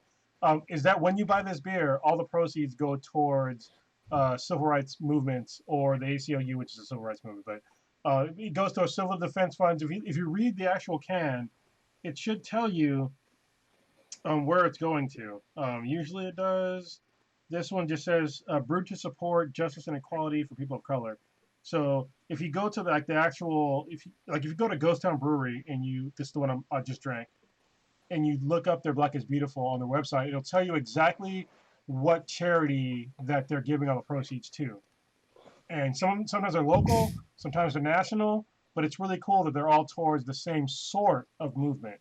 And it's usually towards, it's all towards people of color or legal defense funds for people of color and all that kind of shit. Now, that's why, it's a special beer on its own, but the fact that it's positively impacting people of color in America is amazing. So yeah, I'll leave it at that. Yeah, go ahead. Right on. Quick thing, correction. Alvarado Street Brewery is actually in Salinas. It's not in Monterey. My bad. No worries. Salinas is near Monterey, isn't it? Yeah, it's right there. Yeah, just It's right a little there. bit further. And also, you can get this delivered. Alvarado, if Yeah, you're I in got the it. area. In you can California. deliver Yeah. Good shit.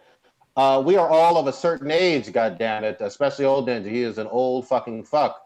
I got into something online on Facebook with some of the young Here we with go. some of these with some of these young bucks, goddammit. And part of it is the fault of the goddamn media to a certain extent. Here's what I'm talking about. The Matrix movies, according to the Wachowski sisters, were always the trilogy itself were always a trans movie. This No, the fuck it wasn't. yeah, this is just categorically motherfucking false. Again, all of us were legal adults, 18, 19, 20 years old, somewhere in there, young 20s, when this movie came out. It was a huge fucking hit. Rated R, huge fucking hit. At the time, the directors, who didn't do a whole lot of fucking interviews, were the Wachowski brothers.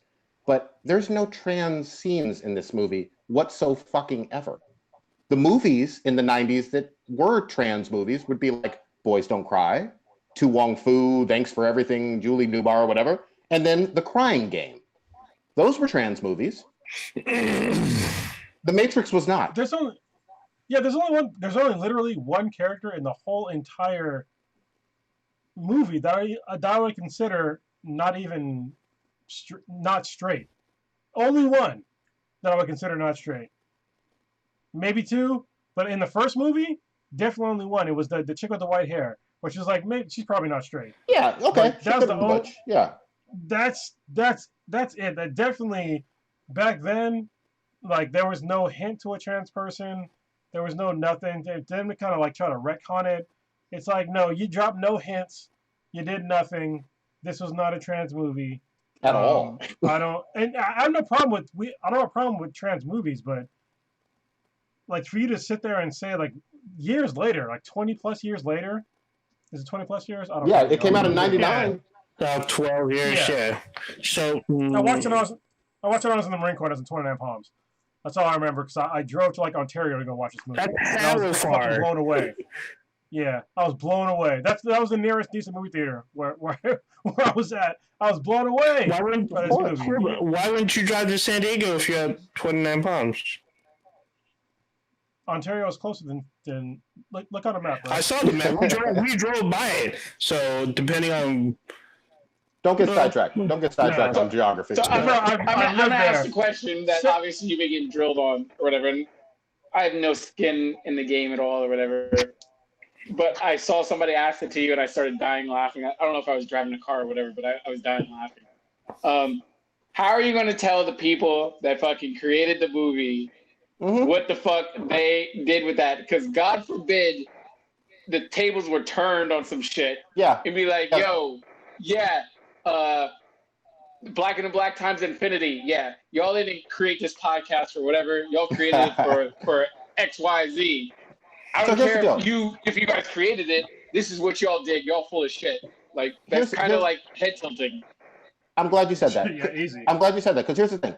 You can say that it was inspired by you as a director were inspired by some personal things in your own head and in your own life, and that was what you were thinking while making it. That's perfectly in bounds. I don't care about that shit.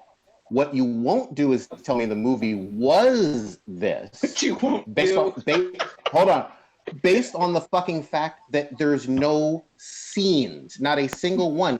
And you had an ability to say, showcase, if you wanted to, if you really wanted to make it a trans movie or an implied trans movie, you had the ability to say, Neo, when he's in the Matrix, is going to present himself as female. You could have done that. You could have done that within the bounds of the movie. It could have, quote unquote, worked.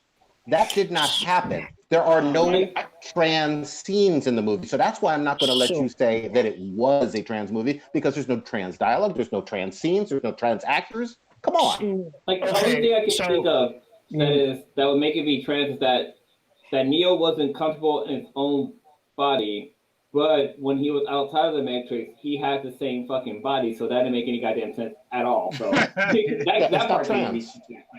Yeah, I mean, I've seen this argument that you've had with the kids or whatever have you, and a lot of them were saying, as Stitch brought up, the one, how are you going to tell the creators what they did and did not do? And also, a lot of people are saying, well, what if Neo's story is an allegory to the Wachowski brothers living through the system and trying to break out of that system and be who they truly wanted to be? And they wrote that story in the confines of cyberpunk, sci-fi, and whatnot. Sure. They just use this as an allegory for their This is the stupidest shit transition. ever. I But mean, it took So they three waited. movies. So Go ahead. So Go wait, ahead, Cronus. hold on. Go ahead, Cronus. so they waited, 20 years, Mhm.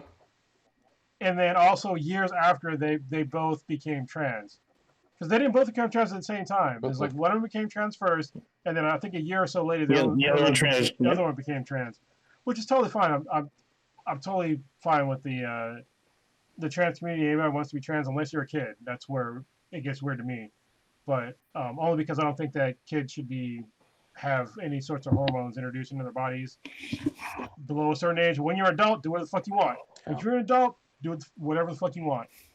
But yeah, the fact that there was literally no hints all these years up until this year for some odd reason, all of a sudden now you want to say it's a trans movie. Well, you could have said it at any other. If you would have said it like right around the time when you were like decided to transition, you might have had more skin in the game, but not really because there's still like no evidence in the movie. And maybe if you wanted to say, hey, there was stuff that we want to put in, and the producers and the people that were actually funding the movie were like, no, don't do that. You could have told that kind of story, that'd have been more relevant. But even still, if they said take this stuff out and you did, then it makes it not a trans movie. You know what I mean? Period. It's still I it really does. Like it shouldn't be controversial at all, really. Like if you want to make a new movie about a trans person or people, then definitely do that. Make a badass one. I hope you make the fucking Matrix, the new Matrix trans if you want. Yeah. Go ahead. Well, Like I don't give. I'll still fucking watch the Why fucking not? movie. I'm definitely watching the new one. If Neo turns out to be like some chick if Neo turns out to be Trinity, then I'll be like, Yeah. that's fine. Wait, so look, check this out. I got one for you. So okay, so Neo's considered the one, and it's supposed to be there's only one race or one sex. You're either white, you're either female or male. But then Trinity, it's like three, right? So there's man, woman, and then you got trans. Man, Oh, you going deep, bro. Neo didn't feel like he was the one until Trinity had told him that he was the one. So therefore, by Trinity telling Neo that he was the one, that signifies that Neo wanted to be trans the whole fucking time. You get it? So But you know what? There it is. No. That's a reach. But Morpheus said he was the one. Yeah, Huh? exactly. Does it matter Morpheus said he was though? the one. No. No. Neo didn't believe that he was the one until Trinity had told him on his dying fucking breath that I love you and like you're the Oracle told me that I would fall in love with the one and blah blah. And all of a sudden he comes to life. True, but we also find out that Neo's not the only quote unquote one. He's like the seventh iteration of the one. Well, here's the deal, though. I mean, remember when this movie dropped, we all thought, and I'm not putting words in anybody's mouth, if you go back to our 1999 mindset, we thought that this was basically our cyberpunk Star Wars. Like, this was huge, and it was analyzed. It was analyzed from every fucking angle. I was in college when it came out, man. We kept talking about it. We kept writing stuff about it on the early versions of the internet. There were people doing stuff about it. I mean, this was dissected from every fucking angle. That's how we all know these scenes, especially in the first one, so well. And you didn't include it in there. There's also been no released deleted scenes after 20 years or any original script after 20 years that shows, Neo was always, born a woman or anything like that. You have no evidence. All you're saying is years after the fact, 2 fucking decades after the fact, I want you to view it this way because of something that I've done in my real life this way. Well, yeah. So I'm gonna be an asshole. Okay, I'm gonna be a straight up asshole. The Matrix 1 was their crowning achievement. Yep. In any cinema. Okay. After the Matrix 1, which listen, I don't know if it's because I was in the Marine Corps, because when the movie came out in 1999, I was in comm school. Okay, so I just graduated boot camp, went to comm school. I didn't see that much media attention towards the Matrix. Can you guys verify that for me? Because you guys were civilians at the time. Oh, there was. I mean, up until the Matrix came out, there's very few talk about it. All it was the tagline, "What is the Matrix?" Because people were like, well, what is the Matrix? You go to the website, there'd be cryptic stuff, there'd be stuff you can kind of decode and even hack the site playfully or whatnot. But once the movie came out, it caught fire. But up until then... Well, no, so it didn't even catch fire. Okay. So I think this is a misconception for most people. When The Matrix first dropped, I'm pretty sure I watched it like the weekend that it dropped because I was amazed from what I saw, like the very few things that I saw. And I watched it opening weekend, and the theater was not full. When I saw it opening weekend, there was people laying down in the aisles because every seat was packed. There's the part in the train when where Neo and Agent Smith were about to, I'll never fucking forget this, they're about to square off. the fucking air was rushed out of the fucking theater, and my friend who's sitting next to me, he literally says, fuck him up for Neo. The whole fucking theater screamed, shouted, people threw fucking popcorn in the air, one dude jumped out of his fucking seat, like the whole place went fucking crazy. And I had never experienced that ever again in the theater. I thought a riot was going to break out. That's how fucking crazy it was opening night. You know what's Like that for interesting? me. All right. What's interesting about this whole trans thing is that the only thing I took away from the first Matrix was like, are we in a Matrix? Like, are we living in a Matrix now? Like, I didn't think about the whole trans thing. I was just thinking like, okay, I've had incidents where, okay, deja vu. I felt like I had deja vu. I'm like, oh shit, am I stuck in the Matrix? That's like the only thing I ever pulled from that. I never pulled the whole fucking transgender thing from there. Also, what I don't understand about this prodigy is that you, of all people, who is the Fuda champion, who champions Fuda, you should have been like, oh, okay, this is great. I get Fudas now in cyberspace. I figured you'd have been all about it, but no, you're just like, Here's the thing. I don't like revisionist history bullshit sometimes, like when it's truly a reach, goddammit. But what I will say is, when it comes to these movies, these are beloved movies, especially the first one. You know, I fucking loved it. And I know for a fucking fact that when the Wachowski brothers transitioned, one after the other, as a whole, the Matrix fucking community supported them. There wasn't a whole lot of trans hatred geared towards them. Like, most people in the Matrix community was very supportive of them. Okay, Just saying. Sorry, what I was trying to get back to real quick is that after the first Matrix, like their other movies that they made have not been great. Yeah, they've been They shit. have not been great. They've been Okay, so shit. listen, the first Matrix was fucking awesome. The second one was okay, and the third one was like, And then after that, like Atlas, what's it called? Something Atlas. oh, Cloud Atlas. Yeah, that was my a God, fucking so shit bad. show. There was another one they did was not good. It wasn't as bad as Cloud the Atlas Atlas. one, but Jesus Yeah, it was Christ. bad.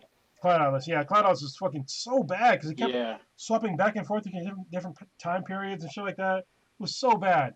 But yeah, after the Matrix, they have not really recovered Oh, to actually, me like their crown. hold on. I gotta. So there's another one that's probably worse than Cloud Atlas, and that was Jupiter Ascending. Yeah, that was. That's what I was gonna say. Yeah, Jupiter That was Ascending. all bad. Well, they did Sure, man. Jupiter Ascending Assassins. was watchable. They What's up? produced Ninja's Assassins. That was That was decent. movie. That's Yeah. producing though. Like, Yeah. that's a little different. But here's my other thing though. Like, again, if you are young, like if you were born in the early 2000s, you miss this stuff. So like when I was talking to some of these young folks, they actually wrongfully were telling me, well, back in the 90s there were no trans movies, and there were a few. No. There were a few trans movies, and so and again, Boys Don't Cry won a whole bunch of fucking awards, I think, for Hillary Hold Swank. on. Prodigy, it's also like an invalid argument. Like you just saying that there's no trans movies back then doesn't mean that they made a trans movie. Exactly. It's a fucking stupidest shit ever. Okay, real quickly, it would be interesting to hear our fellow friend and trash ass Saints fan Joaquin give his input on this because he knows what goes on. I guess on a movie set and everything. I'm not a Matrix fanboy or whatever, so I do have some questions because I didn't really fully read the article. Were they saying that were they denied being able to fully clarify some stuff in this article? Were they saying that like, oh yeah, were they like citing specific examples in their movie where this happened, but we wanted to do this, but the studio said no or anything? So I'd be interested to hear that aspect of it. And like for me, it's like, what's the motivation now for coming out about this? Like, how did this even get brought up? Like, is there some sort of Matrix DVD coming out that we want to get more? I mean, Matrix is a cult classic. Like, I don't think you can argue that. I mean, it's a hardcore classic. Matrix is in its own tier of trilogy movies, and your fans are going to be fans. You're not going to get more fans or less fans because of it. I mean, it's been out for a while. You love it if you love it. If you don't, you don't. I don't think saying that, oh, yeah, it was pro-trans is going to all of a sudden boost the sales of watching that movie and everything. So that kind of is weird for me. But was like there some sort of explanation? Did he go in depth about it, or did he just give a general statement? Or was this in like interview where he said, yeah, this was a trans movie and didn't cite any sources? So it's an interview with one of the Wachowskis. So one of the sisters says that this was about a trans story. I don't know about a trans movie. I didn't read the article, and there's also, I don't know if you're aware, sis, there's a fourth Matrix coming. So they're filming here in the Bay Area, actually. That was the whole thing about the Keanu Reeves sightings. He was sighted in Alameda a bunch of times because they were filming out here in the Bay. So I didn't read the article. I just know about it, and I saw the vitriol that was caused with Prodigy telling them, like, the directors are wrong about their product. Like, they don't know what they're talking about. Like, wait, didn't they make this? So I'm just saying... You know what? Hold up. The Wachowski brothers did make it. The sisters didn't make it. If we want to split hairs, then here we go. They ain't credited on that. No, damn. Fuck them. So Fuck them. Prodigy is stuck in shit now. Yeah. All right, so, I'm just messing. No, you ain't, but it's okay. But yeah, I want to.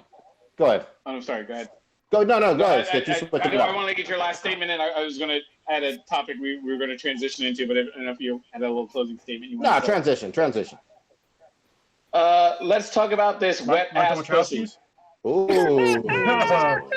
Oh, man. Set it up. We're far enough in the podcast where our mature listeners know what they're listening to right now, so we can have some adult conversations. It wasn't like you accidentally found us on iTunes, which you should rate us 5 stars. And listen for the first. We're highly rated on iTunes, by the way. We're very highly rated on iTunes. I think we're still 5 stars. Good. I'm about to do the blue model and start hijacking phones. But damn. on this song and everything, Nicki Minaj and Megan Thee Stallion. Well, it's Cardi B. Cardi B and Megan Thee Stallion. I'm sorry, my bad. I don't. I'm in trouble. But I don't pay attention to these hoes like you do. I did not know what Megan Thee Stallion looked like until I saw this video. Was that Stitch or was that Future? Was that Stitch or Future saying that? I can't. I don't even know what Future looks like. Like all these mumble rappers. This is all Prodigy's Atlanta HBCU type fucking rappers or whatever. So it is what it is. It is what it is. They released this song WAP or WAP or however they're pronouncing it, but it's WAP. Stands for wet ass. Is that? Well, no, is it WAP or is it WAP? Like how should we pronounce? I don't know. There is a song and a dance. There's a song and a dance called the WAP or whatever. So that's why I just said I don't know if it's the WAP, whatever. But this song, if you think it's cap, then it should be WAP. So yeah, we'll check. Somebody will check Webster's dictionary and we'll see if we can get the enunciation terms on it. Hold on, WAP is an acronym. So it stands for wet ass pussy. Well, we've had issues with GIF and GIF, so let's move past this. Yeah. Move on. Keep going. Yeah. So the video, I guess, dropped for this, and the video, highly provocative and everything. It's obviously very suggestive. You have 2 very strong, sexual Black females talking about their sexuality and doing whatever that is that they want to do. And people were just like grasping their pearls about it. Mm-hmm. I will give my stance on it because me and Old Ninja were going back and forth in our little group chat about it or whatever. Mm-hmm. I have no issue with the video or the lyrics or whatever. I'm not saying that it should be censored in any way, shape, or form. And I do understand that, yeah, we've had some freaky ass females rapping and singing about some shit. Fucking Adina Howard changed my life. I beat off to that video many times as a high schooler. I will not deny it. However, obviously we are in a different age in terms of like YouTube and going viral and TikTok and all this other shit where your shit will be seen by people of all ages all across the country. And it was just kind of, okay, this is a little bit different because YouTube stepped in and be like, yo, you can have this video on here, but y'all ain't having the original lyrics with the video on this platform, which was just like, oh, that's a little bit different. Yeah, Then I the noticed that too. Then the actual lyrics itself. I mean, you can be like, oh yeah, well this video had some provocative lyrics. I think they pushed the bar a little bit in terms of like lyrics on their song, especially for someone that is mainstream and as popular as those two are right now. Defend your girl. Okay. First of all, they're not my girls or my hoes. Most of the stuff that I kind of agree with, like I don't have a problem with the song. I don't have a problem with the lyrics. But I will say I don't think it was YouTube explicitly that said you cannot put this on there, because I went and looked at your article, quote unquote, that you posted, and it was actually literally a paragraph that quotes that Cardi B says that YouTube said that they can't do something. Well, it's really Cardi B saying, hey, we want to put this on YouTube, but we filmed the clean version. Did the video shoot the video for the clean version. They released the song and the video on the same day. So I went and watched her 20-minute opening reveal. She didn't say anything about YouTube censoring her. She didn't say anything about they had to change the video. Same thing with the director, Colin Tilley, I believe his name is. He didn't say anything about YouTube stepping in or anything like that. They just went with the radio play because you can hear it on the radio. The radio version of the song is what got posted. Now, that being said, I don't think the lyrics are even that nasty. I mean, personally, I think, like Stitch said, Adina Howard, Lil Kim, Foxy Brown, Trina, they say some nasty shit. Probably just as, if not nastier than they did. No. That's my take on it. I also... Fuck, well, lost my train of thought. Oh, I was going to say that the video, if you look it up, the controversy that stems from the video is not the lyrics and it's not the video as a whole. It's literally surrounded by one person. One person in the video is the one that caused the most controversy about the video. If you literally type into Google Cardi B, WAP, controversy, the first 5-6 links are not about what's in the video, not about the lyrics. It's literally about one person. One person. Were U.S. officials bitching about Jenner being in it, or was it, or no? Because that's what got it sort of on the national map was. Hold on. So I need to ask because I'm ignorant of this. There was some random person that was shown in the video, and I was like, "Who the fuck is this?" That person was rapping. She's not doing anything. Like, who the fuck is this person? That person is Kylie Jenner. Yeah, that but person, I'm glad I don't know who the fuck that is because I was just like, "Who the fuck is this person?" Yeah, and that's doing nothing in the video. And that's why a lot of people, as far as fans go, were really upset. Now, as far as government officials.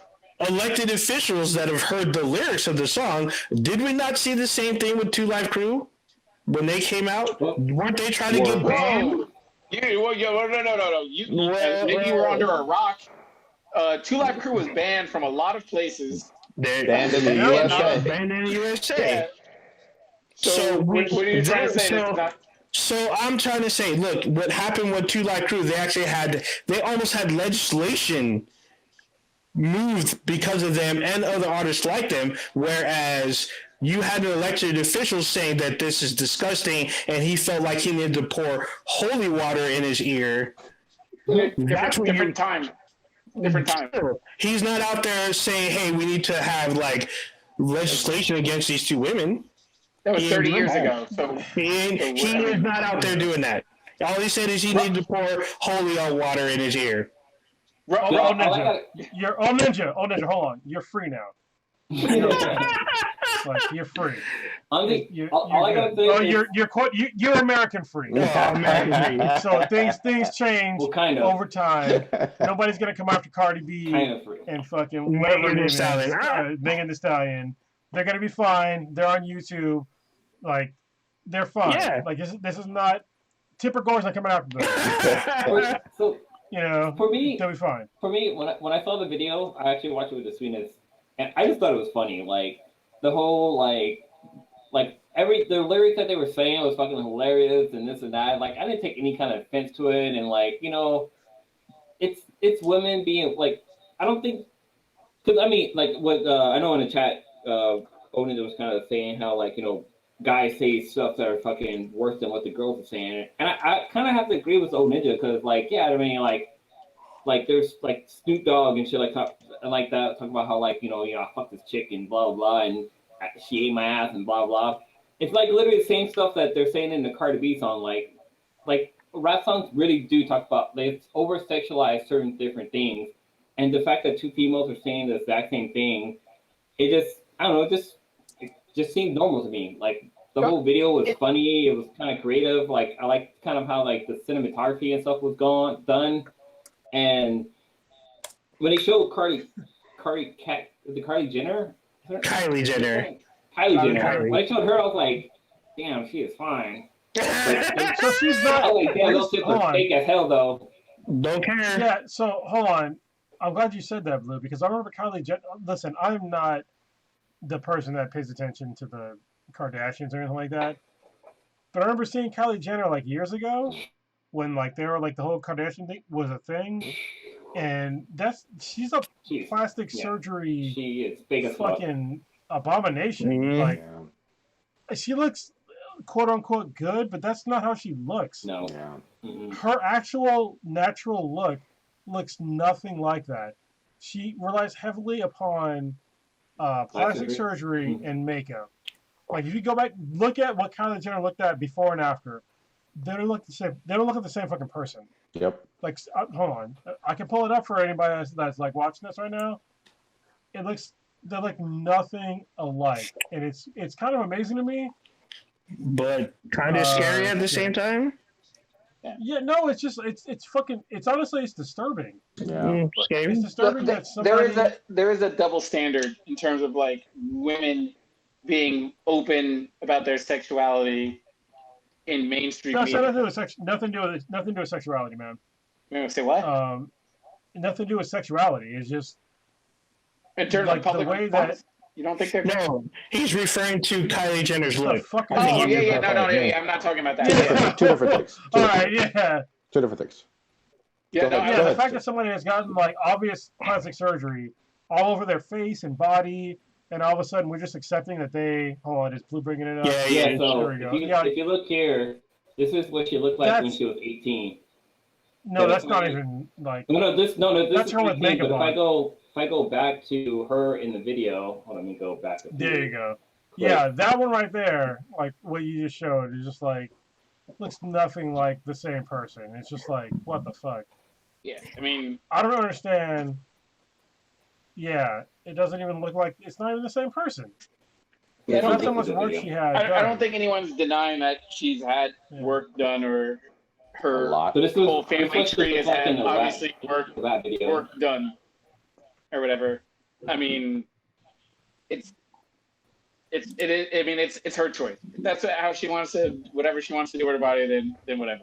Yeah, I mean, But going back Well, to yeah, but hold on, Stitch, real quick. People don't understand though that that's not what she used to look like, and I think it plays into this whole like you're gonna get this in a couple of years probably.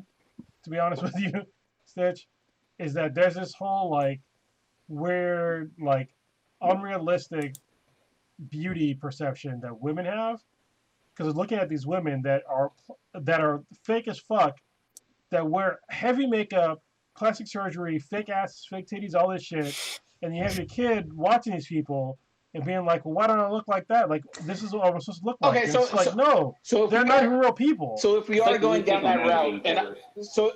so if we are going down that route or whatever, and this is not my intention or whatever, then why are we shaming her and not?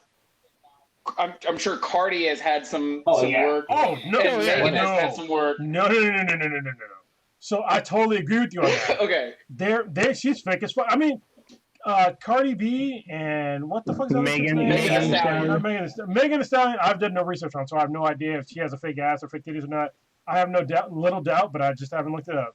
But it's the same thing with that other fucking Nicki Minaj.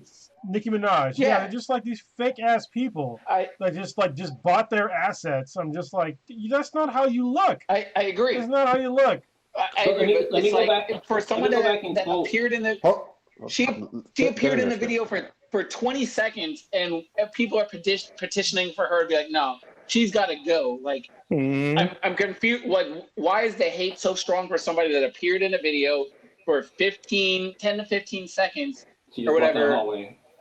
Yeah, for what reason? And if people are just being like, oh, well, and obviously, Kronos, you're not the one saying that because it wasn't your reaction based on that. But if people are just like, oh I wanna know who yeah, the fuck she she's so was. fake, she shouldn't be in this video. The two people that produced the video for the other 3 minutes or whatever, where's the petition for her? Like, I don't understand the hypocrisy on it. The whole controversy is because they're saying that. So this whole video is supposed to be like uplifting for women of color, but What? No, yeah. what? Kylie Jenner, Yeah, no, who's so fucking Kylie saying Jenner is like super like cultural appropriation or some shit like that. Like that's the Hold whole on. controversy with her being in a fucking video. I mean, this is Okay, this hold is on, what hold the on, hold on. articles are saying. All right. We gotta stop. Okay. Yes. I know that there are some articles saying that bullshit, but let's cut to the fucking chase. God damn it, this is driving me fucking nuts. It was a 10-second goddamn cameo. You're absolutely right, Stitch. There shouldn't be any this much controversy over it. Yes, Kronos is right. She's fake as fuck. Just like a whole bunch of people who are celebrity females are fake as fuck. There should not be an outrageous amount of hatred because people make cameos in music videos all the fucking time. But never mistake this shit as being anything close to uplifting, positive, blah blah blah. No, you fucking won't. Yeah, We fuck just that. saw last week Black is King, which we all talked about, we all fucking loved.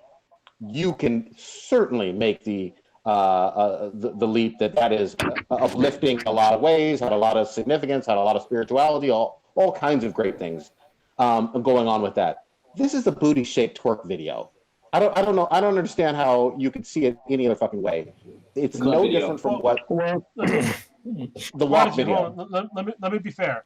Is that I was watching the video, and I was like, okay, it's Megan Thee Stallion and Cardi B doing their thing, Yeah. and then all of a sudden they were focusing on. I mean, they had obviously like background dancers and shit like that, but then like randomly they had this person who I was like not familiar with at all, and I'm like, why are you focusing on this person? I was like, is she gonna have a verse? Yeah. I was waiting for her verse in You the song, really didn't know who that was? and I was like, I had no idea who the fuck it was. Yeah, but I was like, who is this person in this video that has no verses that they're focusing on? It seemed weird. I'm not saying that it's wrong. It just seemed very weird to where you would focus on like one person. Or I was assuming, I was literally waiting for them to drop a verse. yeah. And it's, why are you focusing on this person that has no contribution into this song whatsoever? Yeah. It was It very seemed- random. It seemed really weird. Yeah, and all I'll just say is there are a lot of things in a music video for a 10-second cameo that happen over the course of the last 40 years of music videos where random people will show up. I mean, there's countless examples of that. Example no. being John Lewis, who just died like 2 weeks ago, was in the Young Jeezy video for My President is Black or whatever. He's Yeah. civil rights leader. He's in a Young Jeezy video. So I don't understand There's why people are getting video so cameos. Yeah, you But don't know. I- I'm sure there's Can I plenty old of man people. this right now? Yeah. Go ahead. I'll old man it. I know who the fuck John Lewis is. Wait, wait. We talked about him. He died a few years from Selma. Rewind. You might have misunderstood what I said. I know who the fuck John Lewis is. Hmm. I didn't know who the fuck That's why I prefaced it by saying I'm gonna do some old man shit right now. Oh, I know who the fuck John Lewis is. I didn't know who the fuck Kylie Jenner was. okay. So for me, it was like really awkward. I'm like, who the fuck is this person? Why is all the focus on her for these couple of seconds? Is she gonna rap? Is she gonna sing? What is she gonna do? And I'm just like, okay, Yeah. like, Well, is she just a background dancer? Well, Like, what is I going think- on? It seemed like to me really awkward. And so I think for you, like you know who Kylie Jenner is. You just didn't know By what she name. looks like anymore because she didn't change shape and form like fucking Pokemon. Yeah, I don't pay attention to that kind of shit. Yeah. She's not important. Like the whole entire Kardashian family is not important. Like I know Kim Kardashian only by it's been forced into my brain vaguely, but the rest of them motherfuckers, I don't know them. I don't know what the fuck they look like. I don't know. I don't know shit about. I don't care to know about them either. Well, I'll say this though. She, regardless of how people feel about Kylie Jenner, she, and I don't make these fucking rules, but she is someone who's on a whole lot of beauty fucking magazines and sells a whole lot of women's beauty stuff. So And that's the problem. I feel like this is the problem with like. I'm just saying, I feel like the majority of people listening to that music and watching that video who are in that world of paying attention to young women's fashion and beauty shit probably knew exactly who the fuck she was, whether they like her or not. I feel like a lot of that core audience knew her. We're not in And that plus, you're not demographic making anymore. mistakes to become famous. Well, and it's unrealistic. Can you? All right, let me give it to you from like a man's or boy's perspective. Is just like, can you imagine if there was like a guy out there? Do you guys know what synthol is at all? You know what synthol is? little No, bit. menthol. Synthol is an oil that you inject into your muscles to make yeah. you seem more buff. Oh yeah. Could you imagine like a synthol user that had like all these buff muscles that you knew was using synthol to make him look more buff, and then all of a sudden he's the face of men's beauty? It'd be fun. It'd be hilarious. Yeah, and that's when I see somebody like Kylie Jenner, that's what I see. It's like you're not a real person. Like everything about you is fake as shit. Yep. I would hope that your personality is great, but I have no idea. I can only go upon your before and after photos of your multiple plastic surgeries, and I know what you used to look like, and I know what you look like now, and I know the amount of makeup that you also put on top of your plastic surgery that gives women this unrealistic version of beauty, and it's fucking disgusting. And the fact that people want to like raise her up say that she's beautiful by design. But you know what's funny? You know what I mean? This whole discussion has gotten hijacked by Kylie. Yeah, It really has. It really has. Like, we're not talking about Kylie. Yeah, Yeah, but the that's whole what concept of the happened. fucking song So, Trey, was I'll just stop because It's talking about fucking Kylie. Yes, Yeah. yes, sir. I mean, literally, But- the day the video dropped, there were 53,000 signatures on a petition to remove her from the fucking video within a day. 45 million people watched the video in 2 days, and we've let this conversation get hijacked by 53,000. Really? I mean, Can we go back to the video? Can we go back to the video in Go terms of back like to the video. people that created and produced it rather than like Look. the 10-second cameo? Agreed. Going back to the video, Agreed. I'm gonna go back to my intro. So we have a friend, a fan of the podcast named Cake Man, and when we used to talk about the Kardashians, here he we called go. them weekend pussy. And after this video dropped, and I was thinking like, what can I do for a quick intro for the podcast? And his idea popped straight in my head, and it's literally weekend ass pussy, and that's basically Dude, what all it is basically. let me tell you a fucked up reality right now, okay? Could you imagine, like, and I don't want to use Kylie Jenner. Fuck it, I'll just say I'll be an asshole. I've been drinking. I don't give a fuck. Could you imagine if you were a guy that had no idea who the fuck the Kardashians were, and you met Kylie Jenner, and you're like, damn, she's fine as fuck. I'm gonna have kids with her. You get married, and you have kids, and they come out like Kylie Jenner from fucking 20 years ago. You'd be like, what the fuck? Let me rewind a little bit. A couple of years ago, this happened in China. Like, literally, there was some guy who married a woman, had kids with her, and their kids, and to him, this is fucked up. This is really fucked up to say. But the kids came out not looking the way that he would assume the kids would have looked based upon his looks and his wife's looks. And so he had a private investigator go through her history, and she had all kinds of plastic surgery. So it wasn't what she looked like. And could you imagine that the person, like, it's a dick thing to say, but it's also just like, we look upon each other, and we judge each other upon like certain like physical attributes. But if those physical attributes are fucking modified, you have no idea like what they're supposed to look like. And that's weird. Like, I've got gap teeth. I'm gonna get TV teeth soon, but the rest of my face, this is how I look. I don't give a shit. I'll be 41 years old in 5 days. This is how I'm gonna look. Like, I'm not getting my teeth. The only reason I'm getting my teeth fixed is because I have literally 2 broken teeth that got fucking buildups, and they're probably gonna fall out at some point in my life. Yeah, And I don't want it to happen. You know what I mean? But as far as like my actual looks go, this is just me. yeah. And the fact that people are going through such extreme methods to like look like somebody else, but you're still you. Yeah. You know what I mean? Like, just accept who the fuck you are. It'd be nice. It would be nice. But I'm also going to just say, these are hopefully grown adults making their own decisions. If you want to do that with your body, do it with your body. Look up to who you want to. But let's go back. Stitch, you want video, music? Are you? Yeah, I know we were having a referendum on public plastic surgery and everything, but yeah, the video.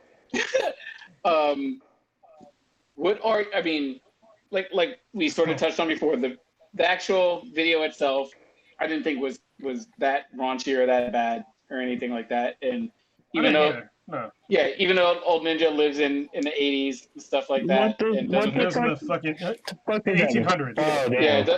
it doesn't understand that shit has progressed in terms of like what is acceptable, like sexuality and everything. And there is a double standard in terms of like what women can say on the radio or how they act in terms of like talking about having sex and being vulgar with their stuff than there is with guys. I mean, that's we can't deny it. That is a thing or whatever. It's more acceptable. Can I just say? Yeah. Well, just can I? Yeah, I can say that. In general, I agree that to some people there is certainly a double standard. But what I would say in the entertainment world, there have been quite a few, from the Madonnas to the Foxy Browns to the Little Kims to the Dina Howards to the Trinas, that have been able to say what they want. Right. And then there is a reaction. Sometimes that's negative. Sometimes it's affirmative and positive and whatnot. But I would also say that for the men who did the 2 Live Crew and the early Snoop Dogg and the Too Short stuff, they damn well also had a lot of, risks that they were taking with being that vulgar. I'm not saying that they broke any sort of ceiling or broke the mold in terms of like what they did. Like I said before, I made sure I cited like Adina Howard. Or even like In Vogue was doing some risque stuff in terms of like their Free Your Mind video that they put out back in like the early 90s. But I just feel that there is a double standard in terms of like society in general, in terms of how people treat females when they are talking about being very pro sexuality versus how they do with males. I mean, you cited examples, and it's. What I will say on that is that you can name those examples, like list them off, like 10 of them. Mm-hmm. If you were to go through and name the guy example, you would run out of fingers, toes and fingers for everybody on this podcast because it doesn't happen as frequently. I'm not trying to dismiss that at all, but I just think that people do clutch their pearls much tighter when females are just being like, yo, I like getting fucked or whatever. And these females took that sexual positivity and I think pushed it to a slightly different level. I mean, in terms of You know what? Yeah, fuck it. They took what they like sexually and they put it out on tape and just like, yo, this is what I like. And I also want to say what the actual lyrics are versus that video are vastly different. Like you can listen to a unedited song. Yeah. If you click those lyrics, or you can find on YouTube what the actual uncensored lyrics are, highly, highly different than what you are watching on the video, which stuff bleeped out. There's a big difference. Well, I knew right away because when I watched the video, I was just like, that's not what WAP, because first of all, it's what they were saying, that's like not what WAP is.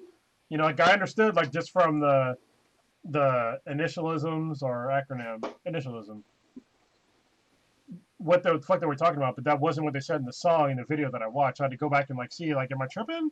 Mm-hmm. And so I saw a lyrics video like uncensored. I was like, oh, okay, I'm not tripping. Like I wonder, like it's wet ass pussy, which is. Go ahead. I wonder if they'd got away with it calling Wave, because Wave sounds more cooler. Like, oh my god, gotta ride that wave. What? But What? Vagina? Well, saying vagina is not sexy. Shit. Did you guys hear about like Ben Shapiro shit? You guys know who Ben Shapiro is? Yeah. Yeah, didn't he have a Basically freak out over himself. this video?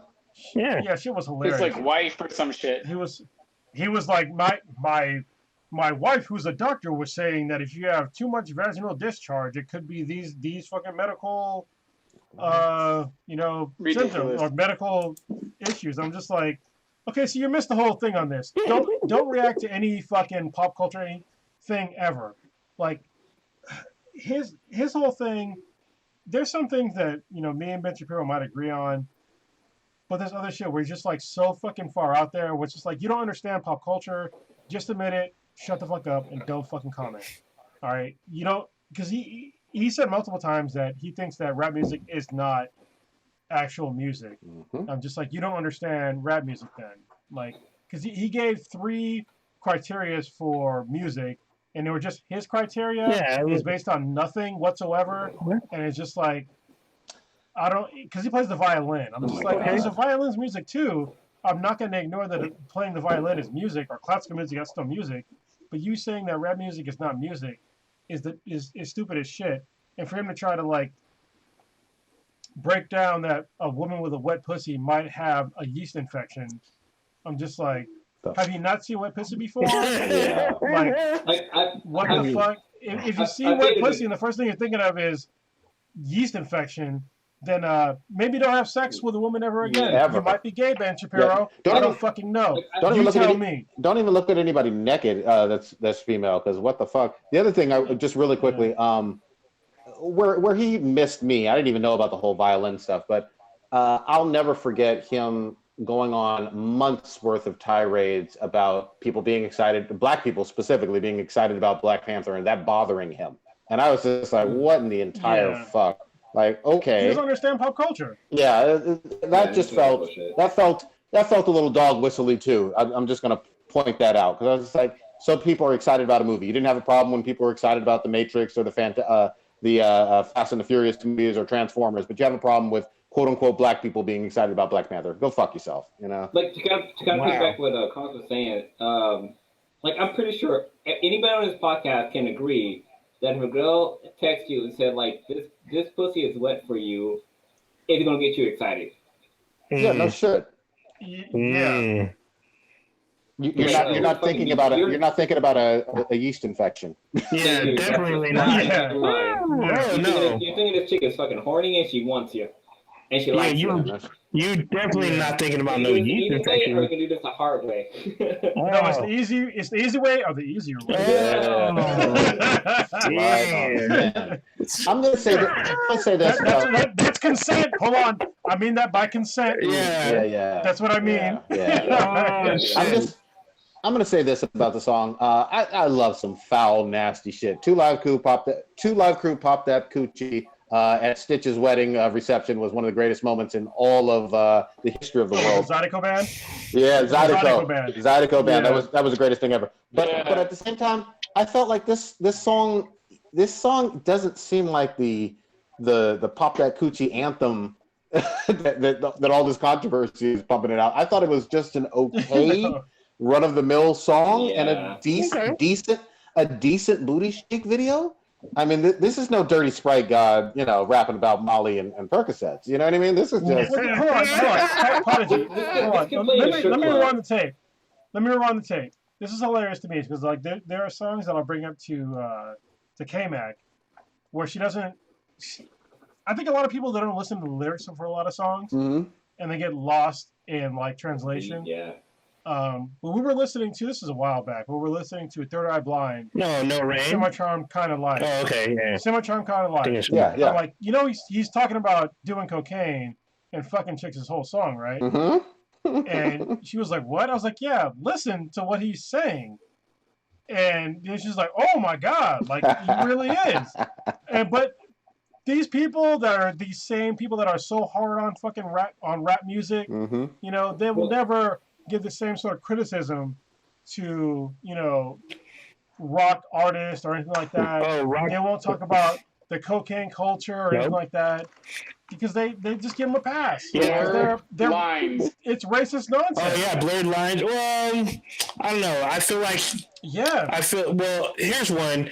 If y'all remember the whole Liz Fair era or whatnot, or not Liz Fair, the Lilith Fair. I'm sorry, Lilith Fair era with all Sarah McLachlan and all of them. One of the artists that was on it was Liz Fair. Liz Fair literally has a song that's called "Hot White Cum," where she literally sings about how she loves her boyfriend's cum. And like she literally sings about the texture and how it tastes and all this stuff. And no one, like, I didn't hear any kind of controversy about her except for she had to change the title of the song. That was it. Everything else they playing. Ninja. They So played I have a question for you on Ninja. Hold on, before anybody says anything. Get him. How many times did you listen to that song? a couple of times. Why?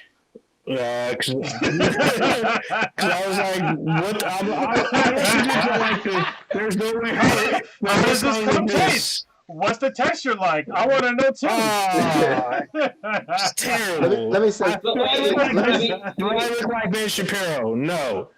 Yeah. One of the best examples, though, real quick, I just want to throw in one other example in terms of like an artist that has so much clout as a guitarist and like almost like jazz blues, just like old heads listen to him.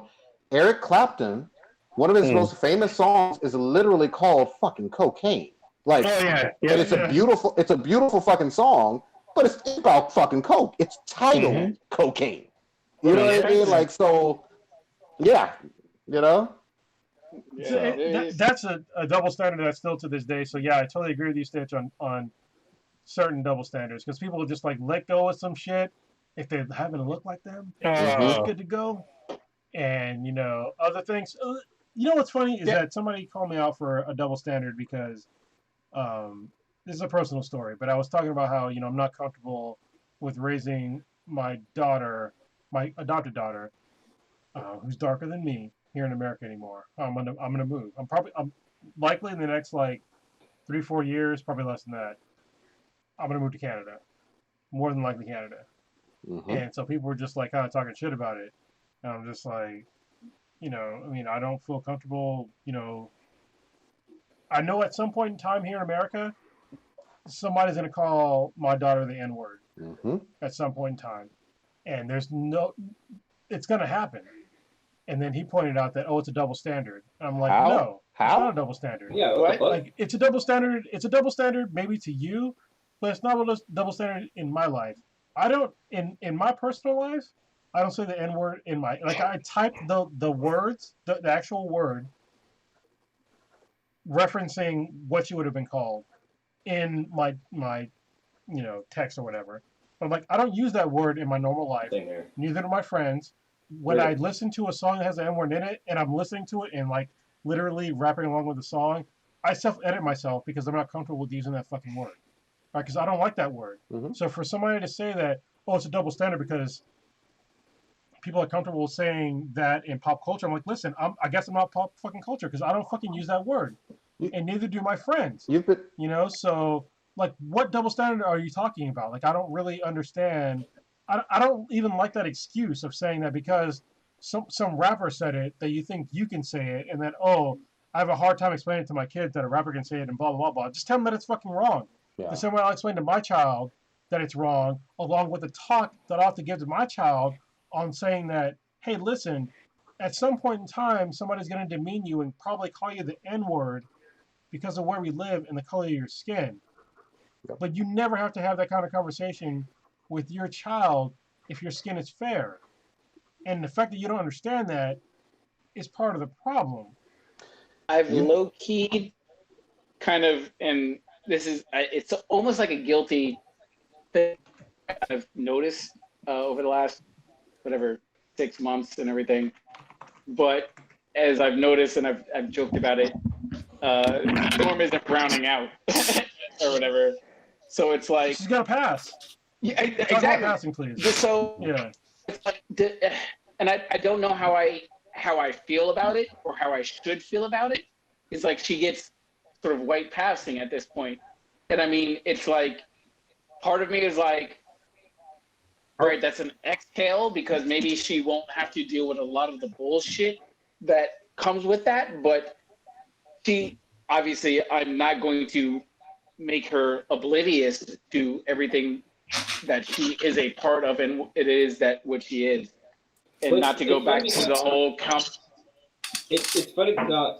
Sorry, not to cut you off, Sage. Like, you know, the whole thing. Like, Something going on in the background? What the fuck? God Yeah, damn it! Oh, what it's was it doing? fucking Old Ninja. Stop What? it! God damn Stop it! what? What happened? Mute your shit next time.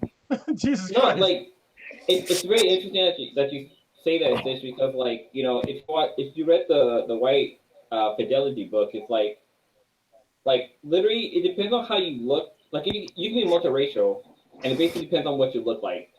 Like Obama, like he's black and white, but people just saw him as a black guy, and Kamala Harris, and right. like she's Indian and black, but like she played the Indian role, and then she switched over to the black role. Like it really depends on like how you look to determine how society is going to take you, basically.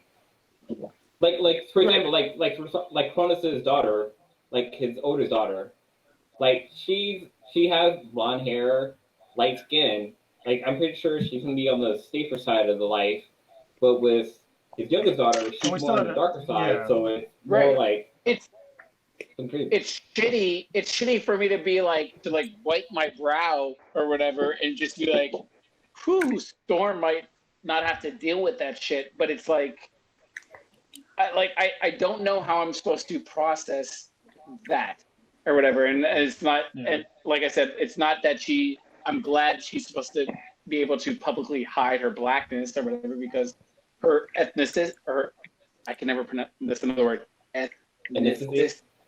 Yeah, fucking blue with the pronunciation.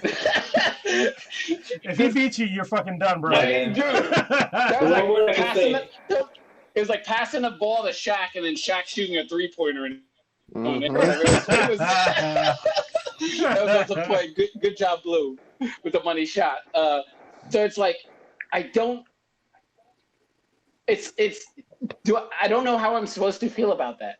It's just like I feel shitty for being like, all right, I'm happy that she might not have to deal with a lot of the shit that darker skinned people of color would have to deal with.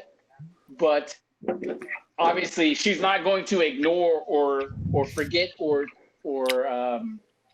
not know who she is because black is black. You could be Mariah Carey black or you could be Idris Elba, or you could be Wesley Snipes black or whatever. Yeah. It's same blood, same continent or whatever. I mean, the N-word is the N-word to light-skinned black people, high yellow, or darker than dark times infinity or whatever. So it's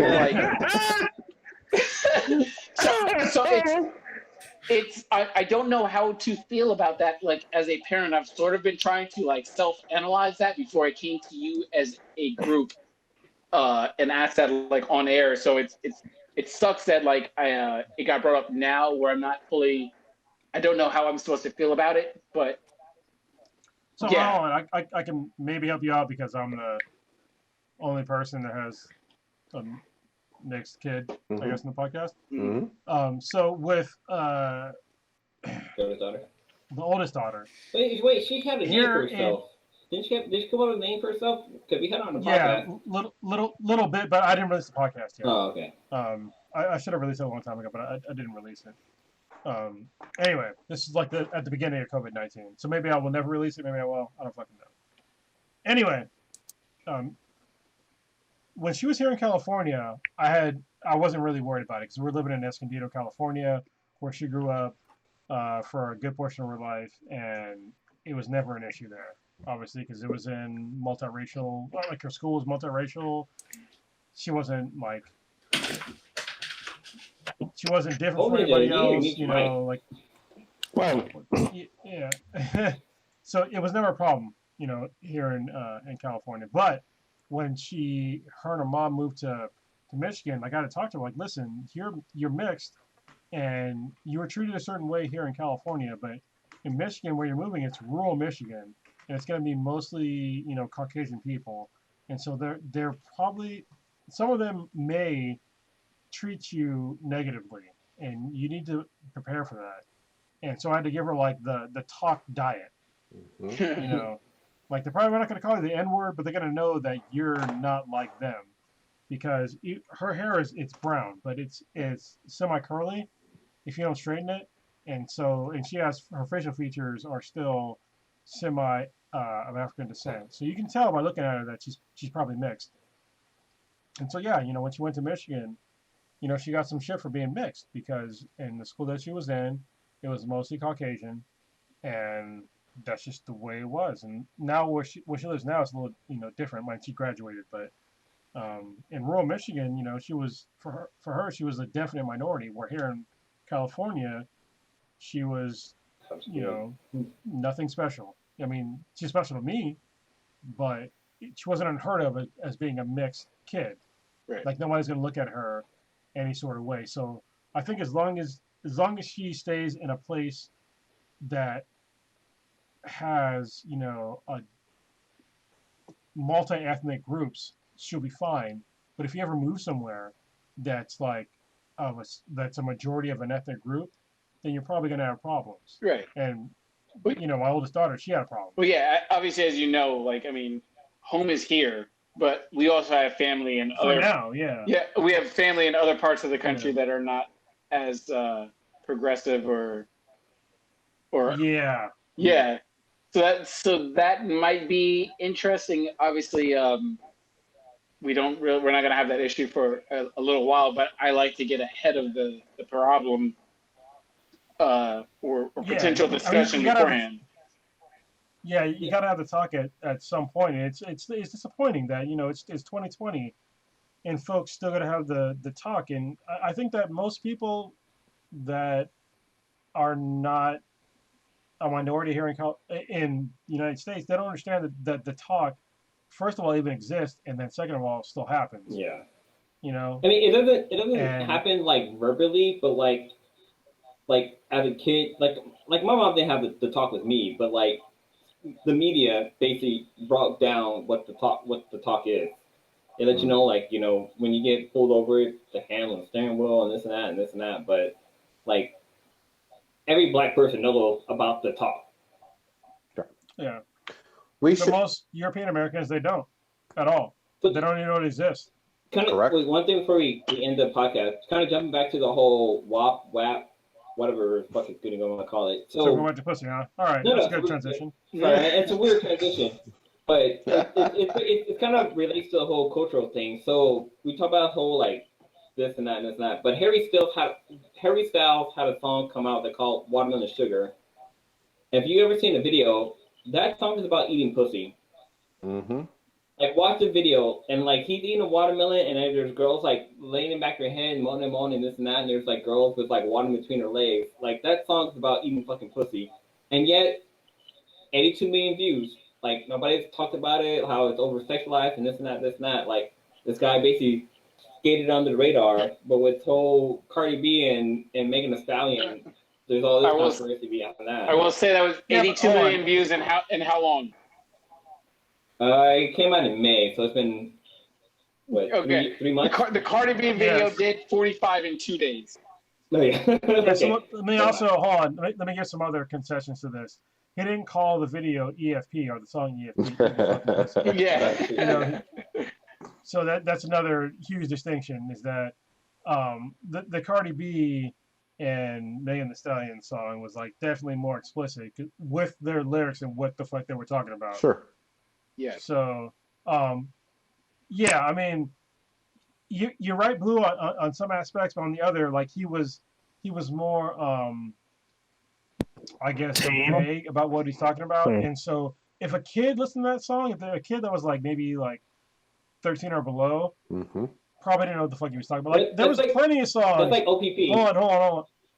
Yeah, exactly. There's plenty of songs when we were young, we had no fucking idea what they were talking about. Yep. You know what I mean? But if a song came out that was called Wet Ass Pussy, I know what the fuck they were talking about. Yeah. I know what wet is, I know what ass is, I know what pussy is. Yep. So when I was of a certain age, 10 or above. So but watermelon something, I was like, watermelon sounds great. Yeah. Summer fruit. All right, guys. Old Ninja, what you got populating this week? We wrapping it up, goddammit. So I'm gonna check out your I guess your Messiah's show. Lovecraft Country is out on Sunday night. I plan on catching that up. Yeah, it's on HBO. I'm gonna watch that for sure. Open tonight. Just been trying to get on these Resident Evil games because there's a shit ton of them. I realize I haven't finished, so I'm trying to get on those. I haven't finished Umbrella Academy Season 2. I'm halfway there. Yeah, I'm halfway there, so I'm probably going to watch an episode or so tonight. I'm still reading my Star Wars book. I'm halfway through right now. I actually put a lot of headway. So just reading my books, gaming, and catching up on some of these new shows. Pretty much it. Kronos, what you got? There is a show that is coming out soon that I can't talk about directly, but it's fucking awesome. I'll talk about it next week, but everybody's going to be very excited about. Also, does it end with the number 2? Yes, it ends with the number 2. It's going to be awesome. I think that people are going to be. Don't fuck up the NBA. Let's not skirt the rules too much. But yeah, it's going to be great. Next week I'll be able to give a better description of it, and then the week after that I'll be able to give like spoilers. It's going to be great. But I'm enjoying it so far. Yeah. What am I? Fall Guys. Did we talk about it last week? A little bit, yeah. No. Yeah. I wanted to bring that Fall up. Guys. Yeah, we did. It's fucking fun. Just play the goddamn game. I finally won a game. Nice. It's exciting. Play Fall Guys on the PS4 or the PC. I think it's the PC as well. Mm-hmm. It's amazing, like dumbass fun of just silly nonsense. Just like if you like watching Wipeout the show, this is basically Wipeout playing with silly ass characters, and it's a lot of fun. Other than that, I'm just ready for eventually for America to get their shit together and come together and actually put a fucking effort towards locking down and wearing masks and reducing the amount of COVID infections in the United States. No matter what you hear in the fucking media, the cases are going up, the deaths are going up. We're having a surge. Don't believe the fucking president because he's talking fucking nonsense. He's cherry picking shit in like certain counties where it's low because they're fucking low population areas. Where they weren't gonna have fucking very many infections anyway, but a lot of places here the infection rates are still going up. We had like 1,500 people die yesterday from this virus still, and that's way more than when it fucking first started. So it's still a big deal. So please, social distance, wear your mask. And I'm saying that because I want to fucking go outside again and see my fucking friends. I saw Blue the other day. Oh God. And I'm not gonna say exactly why, but I wanted to give him a fucking hug. Yes. And I fucking couldn't. Dude, because of this bullshit. When I went around giving all the cast members the beer that I picked up for them, like I came home and damn near cried. Like I was like, fuck, like I can't see my friends in so fucking long. Like holy shit, like it's so crazy how important it is just to see fucking people. that you're like, oh yeah, it hurts my soul. Yeah, it was rough, especially when my youngest Riley, she wanted to Oh come god, and give Blue a hug, dude, that was Mm-hmm. and oh she sad. couldn't, and I also wanted to give him a hug too, and I was just like, dude, like this is totally like we had to sit there and have a beer 6 feet apart, sitting on chairs on my porch, Fuck. and he's wearing a mask, and I mean we're drinking beer, so I wasn't wearing a mask at the time, but I usually do wear a mask when I see somebody, but it's like we're 6 feet apart plus, so it's all right, but it's like Like the that's so much shit that I have to go through. Why the fuck can't the rest of America just be fucking adults and do the same goddamn thing? Like I want this to be over just as much as everybody else. Like probably way more than anybody else. Yep. like I miss all you guys in this fucking podcast. Like this Wednesday for me was like man dude day. Exactly. Yeah. Yeah. We got to hang out and bullshit and drink and shit, but it's been what 5 fucking months now. I know. dude, It's awful. like even like when I saw Riley, like the fact that she remembered who I was like super fucking emotional for me. I was like I kind of worried that because she's young, and I was like, oh, she's gonna forget who the fuck I am. And when she saw me, it's like, oh, it's Uncle Blue. I'm like, oh god, god damn it. Yeah. That's awesome. Damn. Yeah, man. Uh, I'm like, I, go ahead. no, I was just gonna say, God damn it, that's touching. Fuck.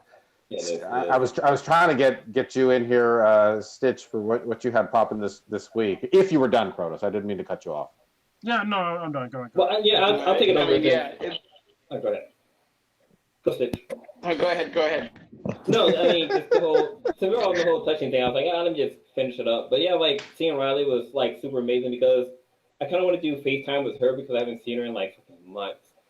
If you didn't know, it's You like can. yeah, Riley's Yeah. my goddaughter, and like just seeing her was just so like it's like when Cronus and I were like hanging out on the patio, social distancing. Like she would poke out the window, make funny faces, and it was like, God, I really miss this fucking kid. Like, god damn, like I almost wanted to start fucking crying. It's like I'm fucking crying right now, even thinking about it. But like just seeing her and how big she's fucking grown and how much fucking like more words she knows. It's like, god damn, like with the whole coronavirus thing, it's like really separating like a lot. Sorry, fucking crying. Damn it. No, it's all right, dude. This whole coronavirus thing is like if we'd have took the shit serious from the get go, like New Zealand did and the Philippines, like this shit, we'd have been 100 days over this shit, and I could have been able to hang out with my goddaughter and hang out with you motherfuckers. But like, there's other shit in the world that's happening that's keeping us from like doing shit that we normally do. That's keeping people from experiencing things. Like I couldn't go to my dad's funeral. I went to my dad's funeral, but like it was very fucking limited. Like there's like a lot of people who, man, I'm super emotional about this. There's probably like 100 people who would have been affected by my dad's passing. That should have been at his funeral to celebrate his life. And with the whole coronavirus, like we can't fucking do that shit. But god damn it. No, dude, This whole Riley thing fucking really shook me, man. It really shook me to my fucking core. Like I Cronus, like no lie, I came home and talked to the sweetness, and I told her like how emotional it was for me to hang out in front of your house, even though we were 6 feet, like, we were probably more than 6 feet apart. Just having a beer, fucking just talking, and Riley just peeking through the window was like, fuck, man, like this kid is so fucking cool. Like I really miss her so much. I miss watching her and like coming over. Like every time I came to Cronus' house, I open the door and I say ding dong, bing bong. Like that was my calling sign for her to let her know that I was there. I didn't do it for you guys. I did it for her. And she was like, oh, it's Uncle Blue. And she like, I like peek around the corner and she's like, it's Uncle Blue. And that whole ding dong bing bong was just for her. Like I just did that for her. And just to see her, knowing that I was there was fucking amazing. But sorry, okay, past emotional stuff. Sorry, I'm seriously crying about this. But no, it's all good. yeah. So Saturday, actually doing a photo shoot. My friend, That's a hard transition, dude. I don't know how you did that transition, man. That's the segue of the year. yeah, it's a really hard transition. So my friend, a friend of the podcast, who I've done photo shoots for before, cosplay. She's a cosplayer, So I'm doing a cosplayer of her this Saturday. And then, oh, I want to talk about there's a show on Netflix called Japan Sinks 2020 on Netflix. Okay. If you want to watch something that's fucking depressing, watch that shit because it's like, so the premise is Japan is fucking sinking, and like the first episode, day one, Japan basically has like an earthquake that happens, and like a lot of motherfuckers get fucked up. But the saddest scene is when a dad is trying to find vegetables for his families to eat, and knowing about the history of Japan, it's really fucked up what happens to him. So I mean, it gets kind of slow. Like the first three or four episodes are really good, and it gets kind of slow toward the middle, but then it picks up like maybe episode like I think it's 10 episodes, like episode 8, 9, and 10. It picks up. So if you watch 1, 2, and 3 and skip to 8, 9, and 10, that's all you need to watch. Everything else in between is kind of like this is fucking fluff. But that shit is really fucked up, to be honest. Like check it out. Real quick before you go to the next person. Is anybody watching the new Troll Hunters? Yeah, I forgot about. I haven't watched it yet. No, I need to. There's a Troll Hunters Wizards out right now. I haven't watched it, but I have high hopes for it. I love Troll Hunters. Yeah. Blue found that gem a few years back, so nice. Yeah, we all watched. I'm caught up. Stitch, did you get in here? No, it's fuck. I try to stay mentally positive as much as possible, and I mean, obviously, fuck the world, let it burn. Well, I mean, let's just say like mentally healthy or whatever. I mean, just try your best to stay just positive with some sort of carrot in front of you and everything. But it sucks or whatever. I mean, I heard somebody explain, I guess the marshmallow test or whatever. It's like when you put a marshmallow in front of a kid for 15, and be like, hey, yo, we're going to sit this marshmallow in front of you. You can eat it if you want to eat it, but if you let this sit here for 15 minutes, I'll give you 2 marshmallows or I'll give you fucking 5 or whatever. Essentially, our country failed that on a drastic fucking scale or whatever. And not only did we fail it, it's like we failed it in like the 13th minute of it and everything. And now we have to go back to ground zero. And people are just not about having it. So it's really depressing. When I heard that, someone break it down like that, I was just like, there's no like, I don't see the light at the end of this tunnel. And for someone, I try to stay as positive and optimistic about the majority of stuff that happens like in the life, just in general or whatever.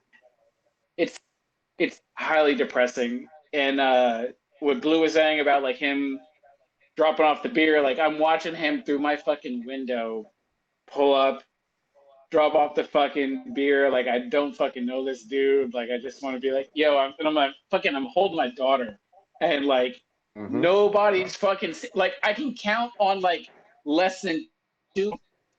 There's like 7 people outside of me and Lilo that have seen her in person, and like as a live fucking human or whatever, and you just can't do it right now because people across this fucking country are just being selfish about going to fucking lake parties, fucking frat parties, and going to the club or whatever the fuck it is. It's just like, I'm sorry, go ahead. It's just when I dropped off your beer, I like stayed out in the street just waiting for you to come out. So I saw you. I was like, I want to go. I want to go. I was like, fuck. I literally was watching you. Like you passed by, like you thought you passed the house or whatever. I was like, I see him, but I can't go because Lilo's working. I'm holding the baby, and just like it hurts the heart so bad. And if I have enough discipline, and I don't want to make it like a military fucking bootlicker kind of thing, but it's about discipline or whatever. And you have to sacrifice some of the things that you want to do and that you're accustomed to doing for the greater good. And some people do try to cite that as just being like, oh yeah, well people, it's no big deal because it's only 1% of the population that are dying. Like, no, we're not talking about death. Death isn't a fucking thing that we're is just some some statistic that doesn't mean shit or whatever. We're talking about your ability to go get a fucking haircut or go out to your local pub and grab beers or nightclub or whatever. If you can sacrifice that for 6 months to get us through this bullshit that we're going through here, like it's worth it. And I don't understand like why people are just so fucking disgustingly selfish just in general. And I'll transition off of that because I don't want to start monologuing. But I mean, especially with me, because I'm a big college football fan. I lost my college football this weekend. I'm a huge Michigan fan. Michigan, you fucking tap my wrist, you get Michigan blood coming out of this thing. It's a goddamn holiday for me. I dressed up my dog. I was looking forward to dressing up my daughter in Michigan uniform. And if we lose all fucking 12 games this year, it didn't fucking matter because I will be watching, waking up early, have my sessions. I get my Michigan coffee mug. I sit in front of my TV. I watch it because that's what it is. But that's not happening because people are being selfish about their own personal desire to go get tattoos, haircuts, and whatever dumb bullshit that they want to. Mamba Week was announced by Orange County. Happy about that. Kobe Bryant, I love you. God damn it. We lost you. We lost our way. It's fucking, I don't know who to blame for that shit, but this is why we've gone astray because Kobe Bryant, we lost Kobe Bryant. The 49ers lost. We get this.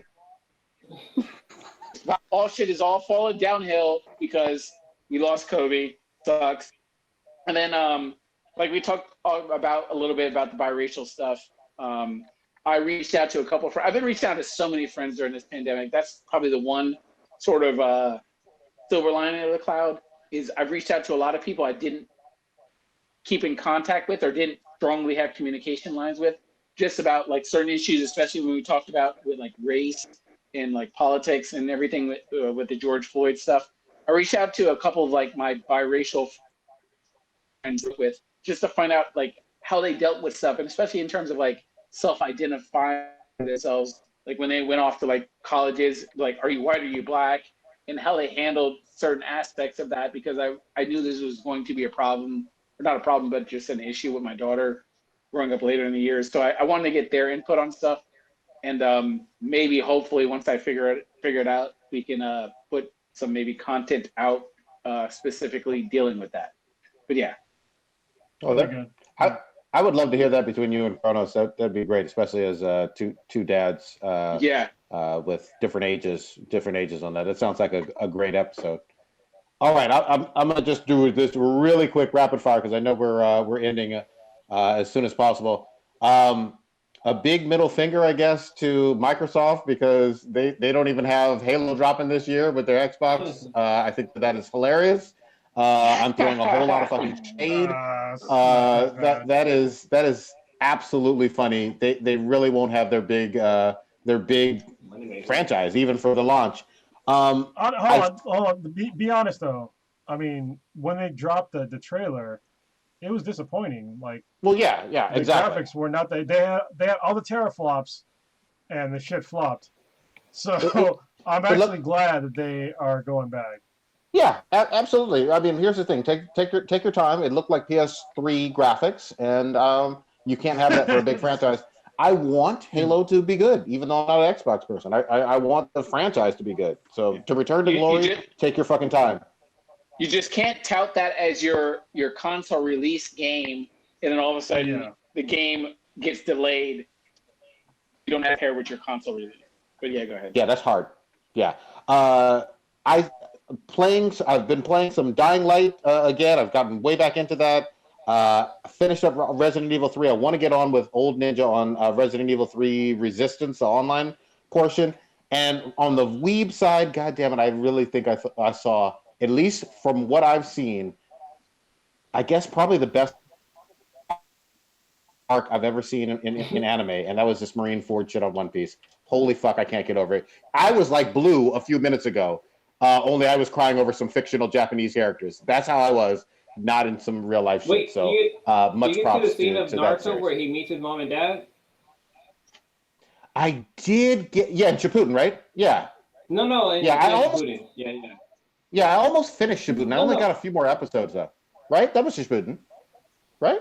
Yeah, it was. Yes. Yeah. Yes.